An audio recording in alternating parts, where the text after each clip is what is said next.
नमस्कार दोस्तों, मैं गजेंद्र गंजीर ट्यूटोरियल के इस ऑनलाइन ई एजुकेशन प्लेटफॉर्म पर आप सभी का स्वागत करता हूं, अभिनंदन करता हूं। आज हम लोग हमारे छत्तीसगढ़ में जो आगामी पुलिस भर्ती का परीक्षा होने वाला है उस परीक्षा को ध्यान में रखते हुए उसके मॉडल प्रश्नों को सॉल्व करेंगे। बहुत ही इंपॉर्टेंट सेशन होने वाला है। आप लोग को इस क्लास के बाद पता लग जाएगा किस प्रकार से क्वेश्चंस आपके एग्जाम में पूछे जाएंगे। ये जो सभी जो क्वेश्चन हैं उसको जो इससे पहले जो पुलिस भर्ती का परीक्षा हुआ था उसको ध्यान में रखते हुए इन प्रश्नों को डिज़ाइन किया गया है, बनाया गया है। तो निश्चित ही आपके आगामी एग्जाम के लिए बहुत ही हेल्पफुल होगा। तो एग्ज़ाम में जाने से पहले इसको ज़रूर देख के जाइएगा। और आज के इस क्लास में मैंने इंडियन जीएस के क्वेश्चन, छत्तीसगढ़ जीएस के क्वेश्चन, रीजनिंग के, करेंट अफेयर के सभी क्वेश्चन को इंक्लूड किया है जैसा पहले जो पुलिस भर्ती का एग्ज़ाम हुआ था उसमें पूछा गया था। ठीक है, सेम वैसे ही आपका इस क्वेश्चनों को डिज़ाइन किया गया है। तो चलिए फिर आज की इस क्लास का हम लोग शुभारंभ करते हैं और बढ़ते हैं हमारे पहले प्रश्न पे। ठीक है, हमारा पहला प्रश्न क्या है? भारत में डीएनए फिंगर प्रिंटिंग के जनक के रूप में किसे जाना जाता है?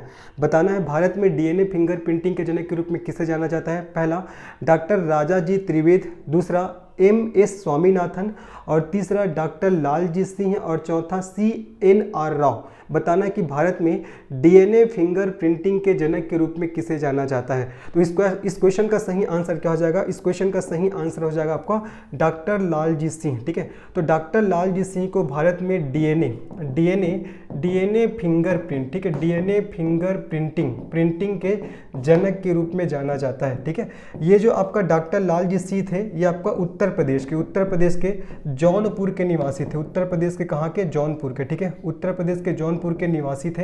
ये भी आपको अच्छे से याद रखना है। ठीक है, इसी को भारत में डीएनए फिंगरप्रिंट के जनक के रूप में जाना जाता है। अगर आपसे ऐसा क्वेश्चन पूछता है कि अनुवांशिकता के जनक, ठीक है, अनुवांशिकता के जनक के रूप में किससे जाना जाता है तो आपको बताना है जॉर्ज मेंडल को। किसको? George Mendel. ठीक है, जॉर्ज मेंडल को अनुवांशिकता के जनक के रूप में जाना जाता है। ठीक है, अगर आपसे कल के डेट में अगर ऐसा क्वेश्चन पूछ दिया कि कोशिका विज्ञान का जनक, कोशिका विज्ञान के जनक के नाम से किन्हें जाना जाता है तब आपको बताना है किसको? रॉबर्ट हुक को। ठीक है, रॉबर्ट हुक को कोशिका विज्ञान के जनक के नाम से जाना जाता है। अगर आपसे कल के डेट में अगर ऐसा क्वेश्चन पूछ दिया कि भारतीय चिकित्सा के जनक, ठीक है, भारतीय चिकित्सा के जनक के रूप में किसे जाना जाता है तो चरक को जाना जाता है। किसे? चरक को। ठीक है, अगर आपसे ऐसा क्वेश्चन पूछ दिया कि भारतीय शल्य चिकित्सा के जनक, ठीक है, भारतीय शल्य चिकित्सा के जनक के नाम से किन्हें जाना जाता है तो आपको बताना है सुश्रुत को। किन्हें? सुश्रुत को। ठीक है, इन सभी बातों को ध्यान रखना है, सब पूछा जाता है जी। ठीक है, लेकिन अभी क्वेश्चन क्या पूछा गया है कि भारत में डीएनए फिंगर प्रिंटिंग के जनक के रूप में किसे जाना जाता है तो डॉक्टर लालजी सिंह को। ठीक है, जो उत्तर प्रदेश के जौनपुर के निवासी थे। अगर आपसे ऐसा क्वेश्चन पूछेगा कि अनुवांशिकता के जनक के रूप में किन्हें जाना जाता है तो जॉर्ज मेंडल को, कोशिका विज्ञान के जनक के रूप में किन्हें जाना जाता है तो रॉबर्ट हुक को, भारतीय चिकित्सा विज्ञान के जनक किन्हें जाना जाता है तो आपका चरक को, और भारतीय शल्य चिकित्सा के जनक किन्हें माना जाता है तो सुश्रुत जी को माना जाता है। ठीक है, बाकी देखो सेकंड ऑप्शन क्या है? एम.एस. स्वामीनाथन। इसको आपको हरित क्रांति के जनक, है ना, भारत में हरित क्रांति के जनक एम.एस. स्वामीनाथन को भारत में हरित क्रांति के जनक, भारत में हरित क्रांति के जनक के नाम से जाना जाता है। ये सब बातों को अच्छे से याद रखना है। तो इस क्वेश्चन का सही आंसर हो जाएगा आपका थर्ड ऑप्शन। चलिए, थोड़ा बहुत सारे क्वेश्चन है, हम लोग करीब 100 क्वेश्चन सॉल्व करेंगे, इसलिए मैं थोड़ा सा स्पीड चलूंगा जी। ठीक है, चलो आगे बढ़ते हैं। देखिए दूसरा क्वेश्चन है, निम्न में से किस मुगल शासक का मकबरा भारत से बाहर बना है? आपको बताना है किस मुगल शासक का मकबरा भारत से बाहर बना है। पहला है औरंगजेब, दूसरा जहांगीर, तीसरा अकबर और चौथा शाहजहां। ऐसा क्वेश्चन बार बार पूछे जाते हैं। ठीक है, तो किस मुगल शासक का मकबरा भारत से बाहर बना हुआ है आपको बताना है। इस क्वेश्चन का सही आंसर हो जाएगा जहांगीर। इसका सही आंसर क्या हो जाएगा आपका? जहांगीर हो जाएगा। ठीक है, तो जहांगीर का जो मकबरा कहाँ बना है तो याद रखना लाहौर के। ठीक है, लाहौर, इसका मकबरा लाहौर के शाहदरा, ठीक है, लाहौर के शाहदरा में बना हुआ है। किसका मकबरा? जहांगीर का। ठीक है, औरंगजेब का कहाँ बना हुआ है मकबरा? औरंगाबाद में, इसका औरंगाबाद में बना हुआ है जो कि पड़ता है महाराष्ट्र में। कहाँ पड़ता है जी? महाराष्ट्र में। और अकबर का तो सिकंदरा में बना हुआ है, याद रखना है, अकबर का सिकंदरा में, अकबर का सिकंदरा में बना हुआ है, ठीक है।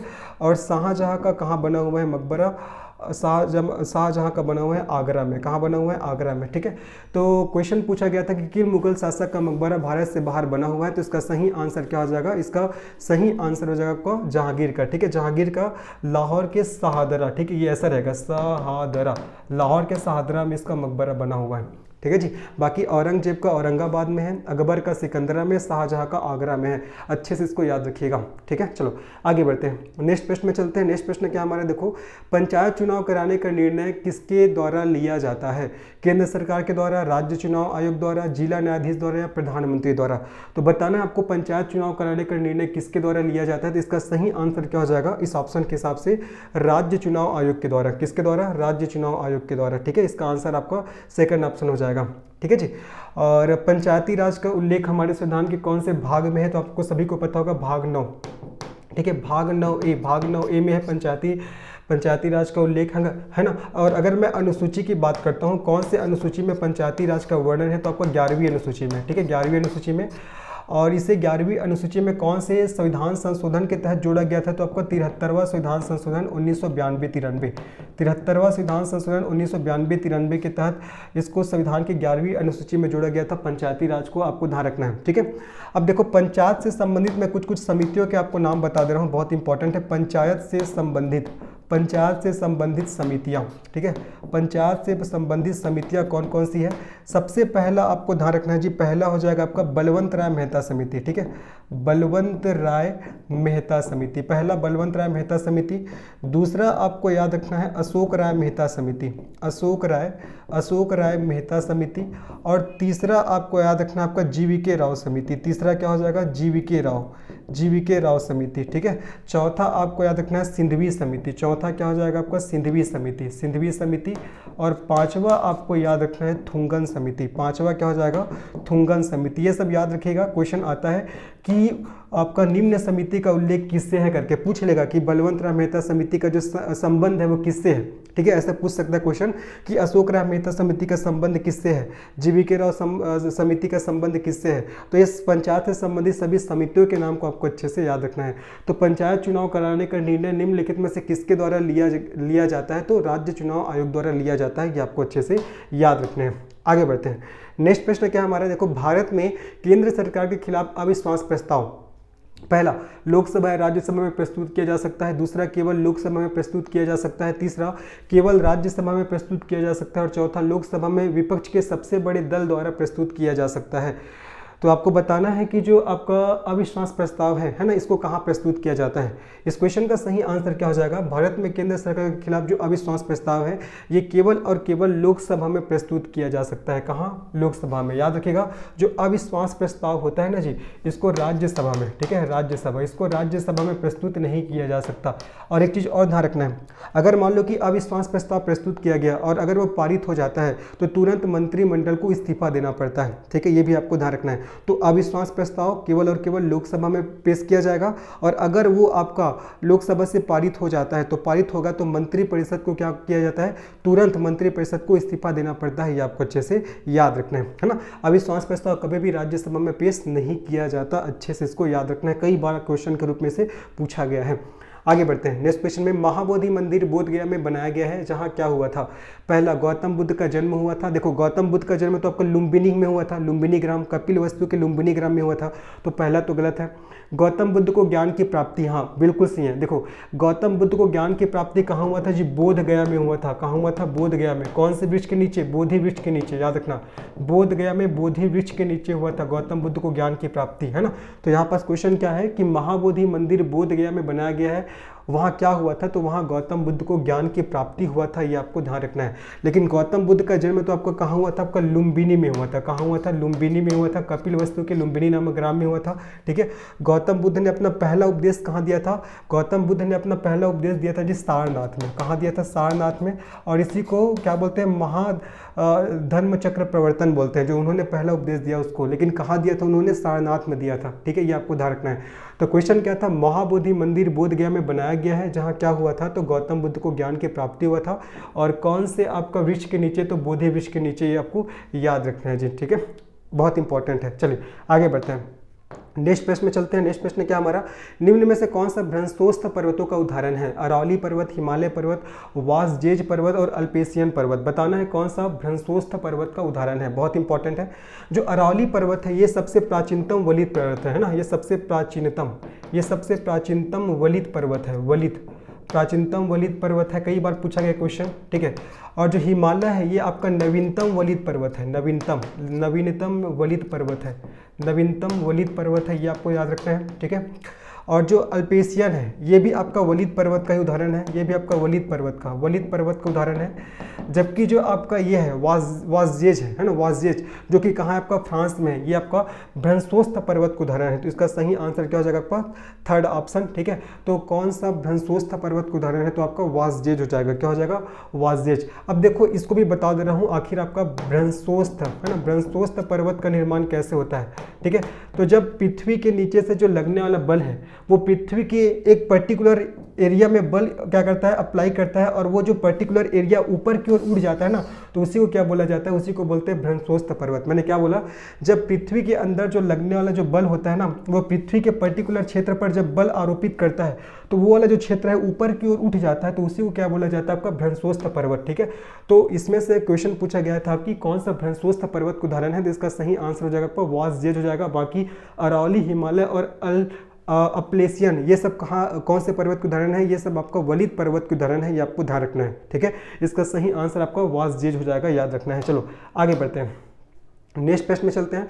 देश की पहली यूरेनियम खान निम्नलिखित में से किस क्षेत्र में खोजी गई थी? सी भूमि, थ्रस्ट बेल्ट, दूसरा कडप्पा बेसिन, तीसरा महादेव बेसिन और चौथा नर्मदा बेसिन। बताना है कि देश की पहली यूरेनियम खदान है ना, देश की पहली यूरेनियम खदान कई बार पूछा भी गया है, किस क्षेत्र में खोजी गई थी? इसका सही आंसर हो जाएगा आपका सी भूमि थ्रस्ट बेल्ट है ना, इसका सही आंसर हो जाएगा आपका सी भूमि थ्रस्ट बेल्ट, जो कहाँ पड़ता है जी, ये कहाँ पड़ता है आपका जादूगोड़ा, ठीक है। जादूगोड़ा झारखंड में, कहाँ, जादूगोड़ा झारखंड में पड़ता है, आपको याद रखना है, कई बार पूछा गया क्वेश्चन है ना। सी भूमि थ्रस्ट बेल्ट ये आपका जादूगोड़ा झारखंड में पड़ता है, यहाँ देश की पहली यूरेनियम खदान है वो खोजी गई थी, है ना, देश की पहली यूरेनियम खदान, याद रखना है, बहुत इंपॉर्टेंट है। इसका सही आंसर आपका पहला ऑप्शन हो जाएगा। आगे बढ़ते हैं, नेक्स्ट प्रश्न में बढ़ते हैं। नेक्स्ट प्रश्न है, निम्नलिखित में से कौन सा एक जीवाणु जनित रोग नहीं है, मतलब कौन सा रोग है वो बैक्टीरिया से नहीं होता, ऐसा बोला गया। देखो हैजा तो बैक्टीरिया से होता है, और हैजा के बैक्टीरिया का नाम क्या हो जाएगा, विब्रियो कॉलेरी, ठीक है, विब्रियो, मैं लिख दे रहा हूँ, देखो याद करने, इसको बहुत इंपॉर्टेंट है, विब्रियो कॉलेरी। हैजा के बैक्टीरिया का नाम विब्रियो कॉलेरी है ना। क्षय रोग जिसको टीबी रोग के नाम से भी जानते हैं, किस नाम से जानते हैं, टीबी रोग, और इसके बैक्टीरिया का नाम हो जाएगा माइटोबैक्टीरियल ट्यूबरक्लोसिस, बैक्टीरियल ट्यूबरक्लोसिस, ठीक है, ट्यूबरक्लोसिस इसके बैक्टीरिया का नाम हो जाएगा, ये भी आपको ध्यान रखना है। उसके बाद एंथ्रैक्स है ना, एंथ्रैक्स जिसको गिल्टी रोग के नाम से भी जानते हैं, ये भी आपका किससे होता है, ये भी आपका बैक्टीरिया से होने वाला रोग है, ठीक है, ये भी आपका बैक्टीरिया से होने वाला रोग है, ये भी आपको ध्यान रखना है। इन्फ्लुएंजा ये आपका बैक्टीरिया से नहीं होता, ये आपका किससे होता है, वायरस, और वायरस को हिंदी में क्या कहा जाता है, वायरस को हिंदी में बोलते हैं विषाणु, जबकि यहाँ पास क्या बोला गया था, आपका जीवाणु जनित रोग नहीं है। ये तीनों किससे होता है, तीनों जीवाणु से होता है, किससे होता है, जीवाणु से, लेकिन आपका इन्फ्लुएंजा आपका विषाणु से होता है, किससे होता है, आपका विषाणु से, तो ये आपको ध्यान रखना है, इसका सही आंसर फोर्थ हो जाएगा, ठीक है। जीवाणु को इंग्लिश में क्या बोलते हैं, लिख दे रहा हूँ मैं, है ना, कंफ्यूज नहीं होना है जी। जीवाणु को इंग्लिश में क्या बोलते हैं, बैक्टीरिया, क्या बोलते हैं आपका, बैक्टीरिया, ओके। और विषाणु को इंग्लिश में क्या बोला जाता है, विषाणु को इंग्लिश में बोला जाता है आपका वायरस, क्या बोलते हैं इसको, वायरस बोला जाता है, ये आपको अच्छे से याद रखना है, ठीक है। तो क्वेश्चन था निम्नलिखित में से कौन सा एक जीवाणु जनित रोग नहीं है, तो इन्फ्लुएंजा, बाकी आपका हैजा, क्षय रोग और एंथ्रैक्स, ये तीनों के तीनों आपका जीवाणु जनित रोग है। हैजा के बैक्टीरिया का नाम विब्रियो कॉलेरी हो जाएगा, उसके बाद क्षय रोग जिसे टीबी के नाम से भी जानते हैं, इसके बैक्टीरिया का नाम माइटोबैक्टीरियल ट्यूबरक्लोसिस हो जाएगा, ठीक है। चलो आगे बढ़ते हैं, नेक्स्ट क्वेश्चन में चलते हैं। हमारा नेक्स्ट क्वेश्चन क्या देखते हैं, निम्नलिखित में से कौन सा भारत का पहला राष्ट्रीय उद्यान है, पेरियार, राजाजी, जिम कॉर्बेट, बांदीपुर, ये भी कई बार पूछा गया है, कौन सा भारत का पहला राष्ट्रीय उद्यान है, तो इसका सही आंसर हो जाएगा आपका जिम कॉर्बेट, है ना। इसका जो निर्माण किया गया था 1936 को किया गया था, और इसका नाम क्या था पहले, हैली नेशनल पार्क, इसका नाम पहले क्या था, हैली नेशनल पार्क, ठीक है, हैली नेशनल पार्क, ये आपको ध्यान रखना है। और ये कहाँ पड़ता है, ये कहाँ पड़ता है, तो ये पड़ता है जी आपका उत्तराखंड में। कहाँ पड़ता है, उत्तराखंड में पड़ता है। तो इस क्वेश्चन का सही आंसर क्या हो जाएगा आपका, जिम कार्बेट हो जाएगा। ठीक है, तो निम्नलिखित में से कौन सा भारत का पहला राष्ट्रीय उद्यान है, तो इसका सही आंसर हो जाएगा आपका जिम कार्बेट। सबसे प्राचीनतम पूछेगा तो भी यही आएगा आपका जिम कार्बेट, और पहला पूछेगा तो भी क्या आएगा आपका जिम कार्बेट आएगा, है ना। 1936 में इसका निर्माण हुआ था हैली नेशनल पार्क के रूप में। कहाँ है, तो आपका उत्तराखंड में। आगे बढ़ते हैं, चलो नेक्स्ट प्रश्न में चलते हैं। नेक्स्ट प्रश्न में हम लोग चलते हैं। 1920 में बंबई में अखिल भारतीय व्यापार कांग्रेस के पहले अधिवेशन की अध्यक्षता किसने की थी? जवाहरलाल नेहरू ने, वी गिरी ने, लाला लाजपत राय ने या एन जोशी ने? आपको बताना है इसका सही आंसर क्या होगा।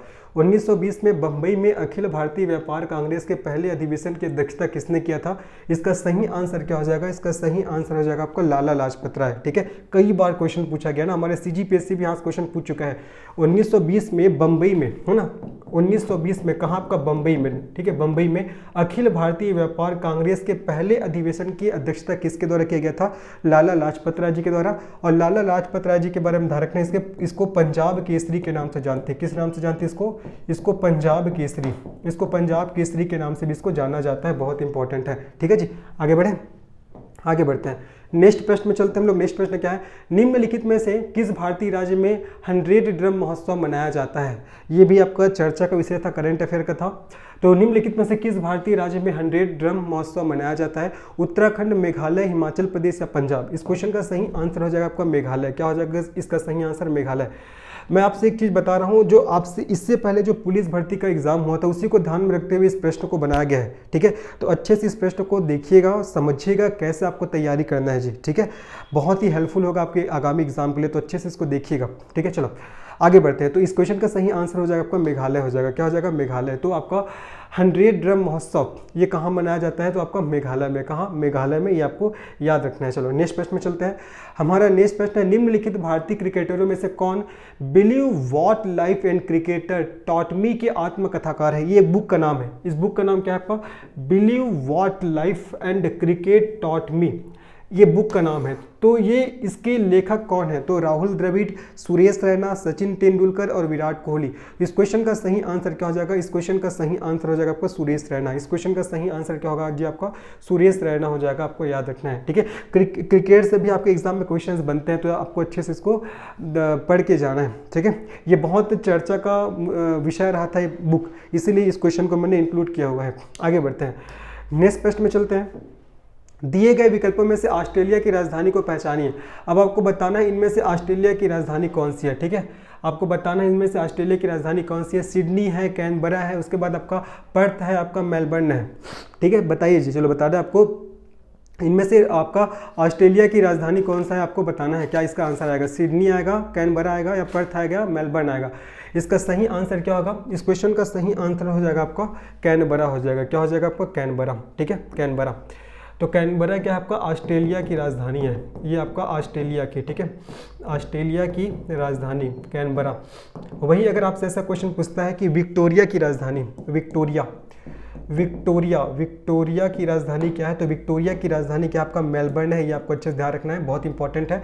और सिडनी आपका वेल्स की राजधानी है। किसकी राजधानी है, वेल्स की राजधानी। सिडनी वेल्स की राजधानी है, ऑस्ट्रेलिया की राजधानी कैनबरा है, और आपका विक्टोरिया की राजधानी क्या है आपका मेलबर्न। लेकिन क्वेश्चन क्या पूछा गया है, ऑस्ट्रेलिया की राजधानी को पहचानिए, तो इसका सही आंसर क्या हो जाएगा आपका, कैनबरा हो जाएगा। क्या हो जाएगा, कैनबरा। ठीक है, याद रखिएगा। चलो आगे बढ़ते हैं, नेक्स्ट प्रश्न में चलते हैं। थोड़ा स्पीड चलूंगा ना, इंपॉर्टेंट है। देखो, निम्नलिखित में से किसे अंतिम उपाय के ऋणदाता के रूप में भी जाना जाता है? अंतिम उपाय के ऋणदाता के रूप में जाना जाता है सेबी को, आरआरबी को, आरबीआई को या एसबीआई को? किसे आपका अंतिम उपाय के ऋणदाता के रूप में जाना जाता है? इसका सही आंसर हो जाएगा आपका आरबीआई। ठीक है, RBI, reserve bank of India, जिसे सभी बैंकों का बैंक कहा जाता है, इसको आपका अंतिम उपाय के ऋणदाता के रूप में जाना जाता है। किस रूप में जाना जाता है, याद रखिएगा जी, अंतिम उपाय के ऋणदाता, अंतिम उपाय के ऋणदाता के रूप में जाना जाता है। ठीक है, जाना जाता है। आरबीआई का फुल फॉर्म तो पता होगा, रिजर्व। ठीक है, reserve bank of India, reserve bank of India. RBI के वर्तमान गवर्नर कौन है, आपको मुझे कमेंट सेक्शन में बताने हैं। चलो ठीक है, आपको आरबीआई के वर्तमान गवर्नर के नाम कमेंट सेक्शन में बताने हैं। तो किसे अंतिम उपाय के ऋणदाता के रूप में जाना जाता है, तो इसका सही आंसर हो जाएगा आपका आरबीआई। आगे बढ़ते हैं, नेक्स्ट क्वेश्चन में चलते हैं। नेक्स्ट क्वेश्चन क्या हमारा, माध्यमिक शिक्षा चयन बोर्ड का गठन कब किया गया? 1980 में, 1982 में, 1985 में, 1988 में। देखो ऐसे गठन वठन से रिलेटेड जो क्वेश्चंस होते हैं ना, सीधा आपको इसको याद करना है, इसमें समझने वाला कोई चीज़ है ही नहीं, ठीक है। अब आपको इसको डेट को सीधा याद ही करना है। तो माध्यमिक शिक्षा चयन बोर्ड का गठन कब किया गया, तो इसका सही आंसर क्या हो जाएगा, 1982 हो जाएगा। क्या हो जाएगा इसका सही आंसर, 1982, ठीक है। तो माध्यमिक याद रखिएगा, माध्यमिक शिक्षा चयन बोर्ड, माध्यमिक शिक्षा चयन बोर्ड इसका गठन कब हुआ है, तो इसका गठन हुआ आपका 1982 1982 को, ठीक है। मैं इसको और इसलिए लिख रहा हूँ क्योंकि लिखते समय और चीज़ें याद हो जाता है, ठीक है। इसीलिए आप अगर याद नहीं हो तो कोई चीज़ तो उसको लिखा करिए, लिख के करोगे तो और अच्छे से याद हो जाता है, ठीक है। तो माध्यमिक शिक्षा चयन बोर्ड का गठन कब किया गया, तो आपको 1982 को किया गया, ये आपको अच्छे से याद रखना है। आगे बढ़ते हैं, नेक्स्ट प्रश्न में चलते हैं। भारतीय संविधान का कौन सा भाग नागरिकता से संबंधित है, आपको बताना है। ऑप्शन दिए गए हैं, पहला है भाग 2, दूसरा भाग 5, तीसरा भाग 10 और चौथा भाग 32। भैया संविधान में तो भाग 32 तक है ही नहीं, तो चौथा ऑप्शन तो गलत हो जाएगा, है ना। आपको बताना है कौन से भाग में नागरिकता सिटीजनशिप है उसका प्रावधान है, ठीक है। तो देखो आपका भाग 5 में तो आपका केंद्र सरकार है ना, केंद्र सरकार के बारे में बताया गया है भाग 5 में। भाग 10 में आपका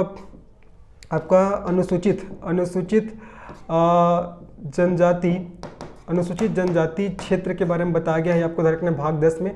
और भाग 2 में बताया गया किसके बारे में, सिटीजनशिप अर्थात नागरिकता के बारे में, ठीक है।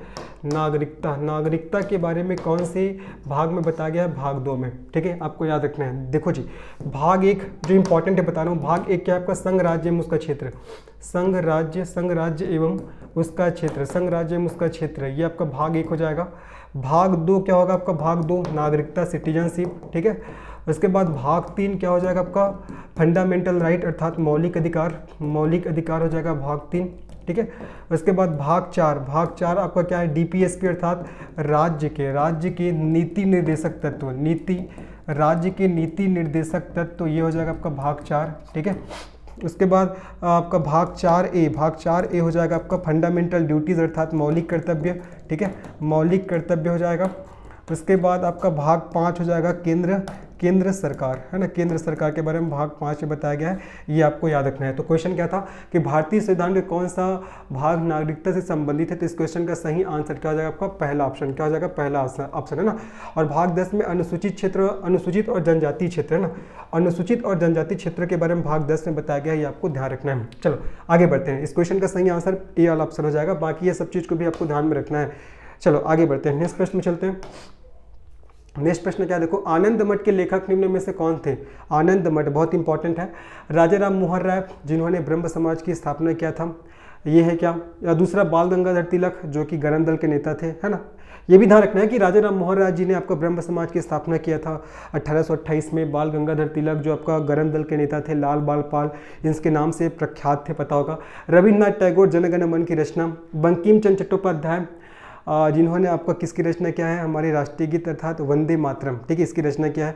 तो क्वेश्चन पूछा जा रहा है कि आनंद मठ के लेखक कौन है, इनमें से आनंद मठ के लेखक कौन है, इसका सही आंसर हो जाएगा आपका बंकिम चंद्र चट्टोपाध्याय, ठीक है। जो बंकिम चंद्र चट्टोपाध्याय जी है, ये आपका आनंद मठ के लेखक है। और साथ ही साथ याद रखना इसके बारे में कि इन्होंने वंदे मातरम, ठीक है, वंदे मातरम को भी लिखा हुआ है, इन्होंने वंदे मातरम को भी लिखा हुआ है। रविन्द्रनाथ टैगोर ने जनगण मन को, है ना। बाल गंगाधर तिलक के बारे में ध्यान रखना है कि आपका गरम दल के नेता थे, ठीक है, बाल गंगाधर तिलक गरम दल के नेता थे। उन्होंने एक नारा भी दिया है, याद रखना है कि स्वराज मेरा जन्म सिद्ध अधिकार है और मैं इसे लेकर रहूंगा। किसने बोला है, बाल गंगाधर तिलक जी ने। राजा राम मोहन राय के बारे में ध्यान रखना है, इन्होंने ब्रह्म समाज की स्थापना किया था 1828 में। इंपॉर्टेंट है सब चीज़ें, लेकिन हमारा क्वेश्चन था आनंद मठ के लेखक है ये कौन है, तो बंकिम चंद्र चट्टोपाध्याय जिन्होंने वंदे मातरम को भी लिखा है, जो हमारा राष्ट्रीय गीत है, ये आपको याद रखना है। और हमारा राष्ट्रगान जन गण मन इसके रचयिता कौन है, तो रविन्द्रनाथ टैगोर जी है, ये आपको याद रखना है। थोड़ा स्पीड रहेगा क्योंकि बहुत सारे क्वेश्चंस कराने हैं ना। चलो आगे बढ़ते हैं। भारतीय गेहूं और जौ अनुसंधान का मुख्यालय किस राज्य में स्थित है, पंजाब में, हरियाणा में, मध्य प्रदेश में, राजस्थान में।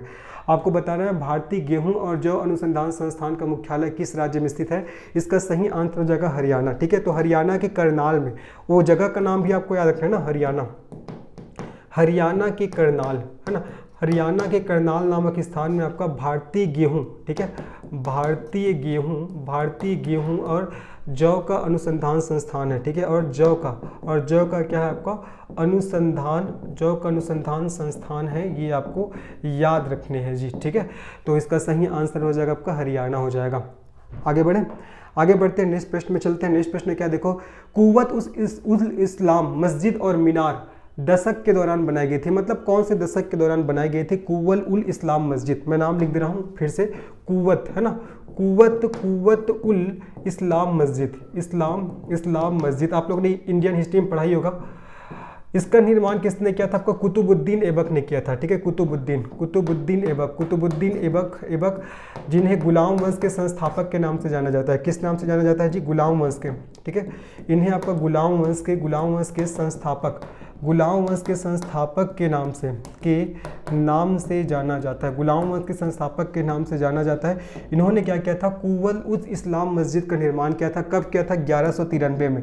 मतलब कौन से शताब्दी में? आपका 12वीं। ठीक है, 12वीं शताब्दी। तो इसका सही आंसर हो जाएगा आपका फोर्थ ऑप्शन, 12वीं, है ना। लेकिन एग्जैक्ट तिथि याद रखना है 1193। और गुलाम वंश के संस्थापक कौन थे अगर ऐसा पूछेगा तो कुतुबुद्दीन ऐबक, जिसको लाल बख्श के नाम से भी जाना जाता था। ठीक है, लाल बख्श के नाम से भी इसको जाना जाता था। ये भी आपको याद रखना है। ठीक है जी। ये कुतुब मीनार की नींव भी इन्होंने ही रखा था, ये आपको पता होगा। ठीक है, तो कुव्वत उल इस्लाम मस्जिद है, इसका निर्माण किया था किसने? आपका कुतुबुद्दीन ऐबक, जो गुलाम वंश के संस्थापक हुए। कब किया? 1193 एग्जैक्ट टाइम है। अगर मैं इस शताब्दी की बात करूँ तो 12वीं शताब्दी। ठीक है, आगे बढ़ते हैं। इस क्वेश्चन का आंसर हो जाएगा आपका फोर्थ ऑप्शन। आगे बढ़ते हैं, नेक्स्ट प्रश्न में चलते हैं। नेक्स्ट प्रश्न क्या हमारे, देखिए, मोटो जीपी भारत रेस 2023 निम्नलिखित में से किस शहर में आयोजित की गई थी? देखो एक चीज़ बता रहा हूँ, मैंने इस जो प्रश्नों में आपका करंट अफेयर के क्वेश्चन भी ऐड किए हुए हैं। आपका इंडियन हिस्ट्री, आपका कॉन्स्टिट्यूशन, इंडियन जियोग्राफी, इकोनॉमी, सब के क्वेश्चन आपको देखने को मिलेगा।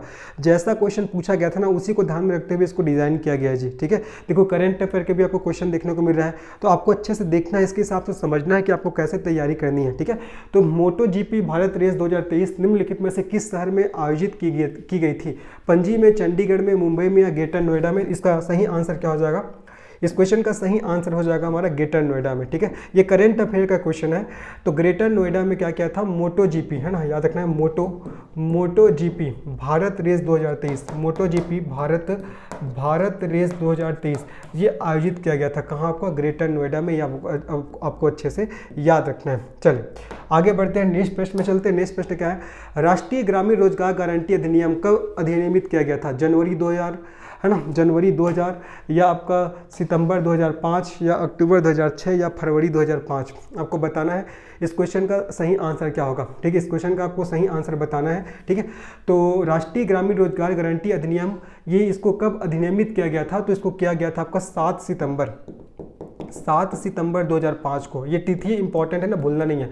7 सितंबर 2005 को आपका राष्ट्रीय ग्रामीण रोजगार गारंटी अधिनियम है, इसको अधिनियमित किया गया था। इसका सही आंसर सेकंड ऑप्शन हो जाएगा, सितंबर 2005। इसका सही आंसर क्या होगा आपका? सितंबर 2005। याद रखना, अगर एग्जैक्ट तिथि आपसे पूछेगा ना, तो एग्जैक्ट तिथि आपको बताना है 7 सितंबर 2005। ठीक है, आगे बढ़ते हैं। चलिए नेक्स्ट प्रश्न क्या हमारा? नेक्स्ट प्रश्न है, देखो, भारत में साहित्य का पहला शहर कौन सा है? ठीक है, बहुत इंपॉर्टेंट है। अब इसी से रिलेटेड अभी हमारे CGPSC में क्वेश्चन भी पूछा गया था। क्या था बताऊंगा। देखो, भारत में साहित्य का पहला शहर कौन सा है? तो इसका सही आंसर आपको ध्यान रखना है, इसका सही आंसर हो जाएगा कोझिकोड। तो यूनेस्को ने कोझिकोड को साहित्य का पहला शहर के रूप में क्या किया है? नामांकित किया है। ठीक है, कोझिकोड को साहित्य का पहला शहर, साहित्य का पहला शहर के रूप में यूनेस्को ने क्या किया है? नामित किया है। किसको? कोझिकोड को। और ग्वालियर को संगीत का, ठीक है, संगीत का शहर। और यही अभी इस बार का CGPSC का क्वेश्चन था करंट अफेयर में, है ना।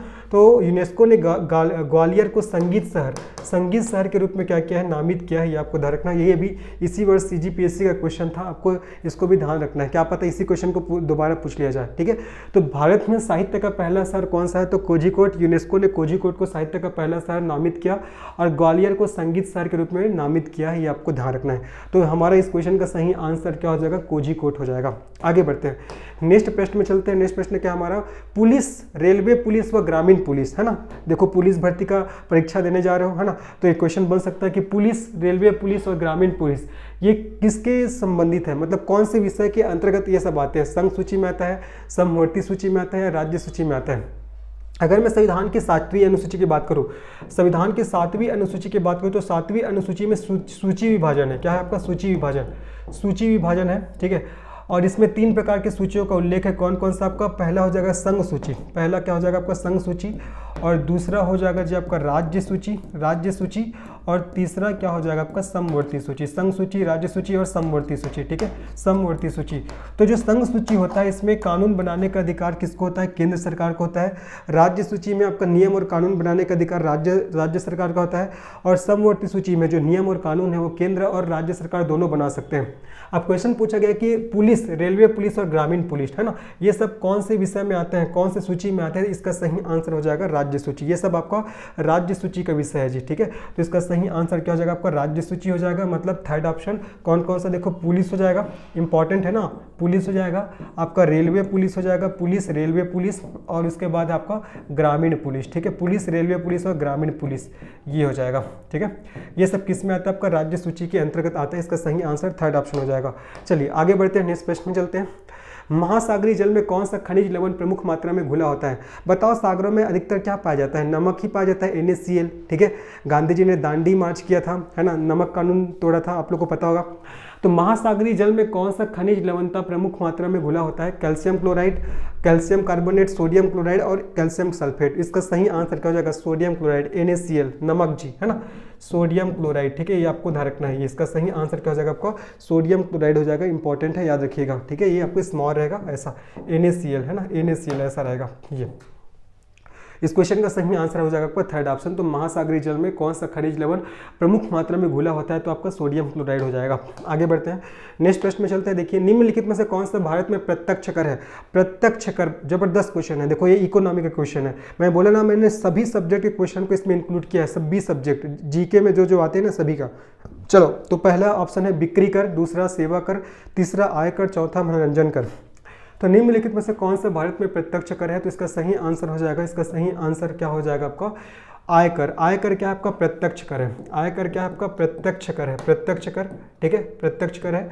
और बाकी आपका जो बिक्री कर है, बिक्री कर, बिक्री कर, बिक्री कर के बाद आपका जो सेवा कर है, सेवा कर, सेवा कर के बाद आपका जो मनोरंजन कर है, मनोरंजन कर, ये सब कौन से कर में आते हैं, ये सब आपका अप्रत्यक्ष कर में आता है। कौन से कर में आते हैं, अप्रत्यक्ष कर में आते हैं, ये आपको याद रखना है। तो कौन सा भारत में प्रत्यक्ष कर है, आयकर, बाकी बिक्री कर, सेवा कर और मनोरंजन कर, ये सब आपका अप्रत्यक्ष कर में आते हैं, और आयकर आपका प्रत्यक्ष कर है, ये आपको याद रखना है। आगे बढ़ते हैं। किसके कारण पेट में जलन होती है, अपाचन के कारण, प्यास के कारण, पाचन के कारण, भूख के कारण, ठीक है। बताना है किसके कारण पेट में जलन होती है। देखो, आपका पाचन होगा तो क्यों पेट में जलन होगा भाई, ये तो नहीं आएगा। प्यास के कारण भी पेट में जलन नहीं होता, ये भी नहीं आएगा। भूख के कारण भी पेट में जलन नहीं होता, इसका सही आंसर हो जाएगा अपाचन। अगर आपका भोजन का अच्छे से पाचन नहीं होता तो क्या होने लगता है, पेट में जलन होने लगता है। इसका सही आंसर क्या हो जाएगा, अपाचन। पाचन मतलब क्या होता है, आपका भोजन के बड़े अणुओं का छोटे अणुओं में टूटना ही क्या कहलाता है, पाचन कहलाता है, ठीक है। ये सब ध्यान रखिएगा। ये सब मैंने पूरा पाचन वाचन के बारे में प्रयोगशाला परिचारक का जो प्लेलिस्ट बना हुआ है, मैंने पूरा साइंस मैराथन क्लास लिया है, उसमें पूरा बताया हुआ है जी, ठीक है। तो किसके कारण पेट में जलन होती है, तो अपाचन। अगर हमारा भोजन ढंग से नहीं पचता है तो क्या होता है, पेट में जलन होती है, ये आपको याद रखना है। चलो आगे बढ़ते हैं। नेक्स्ट प्रश्न क्या है, देखो, निम्नलिखित में से किस प्रक्रिया द्वारा एक ठोस पदार्थ सीधे गैस में परिवर्तित हो जाता है। जबरदस्त क्वेश्चन, कई बार पूछा गया है। किस प्रक्रिया द्वारा एक ठोस पदार्थ सीधे गैस में परिवर्तित हो जाता है। निक्षेपण, ऊर्ध्वपातन, वाष्पीकरण और संगलन। इस क्वेश्चन का सही आंसर क्या हो जाएगा, इस क्वेश्चन का सही आंसर हो जाएगा आपका ऊर्ध्वपातन। क्या हो जाएगा इसका सही आंसर जी, आपका ऊर्ध्वपातन हो जाएगा, ठीक है।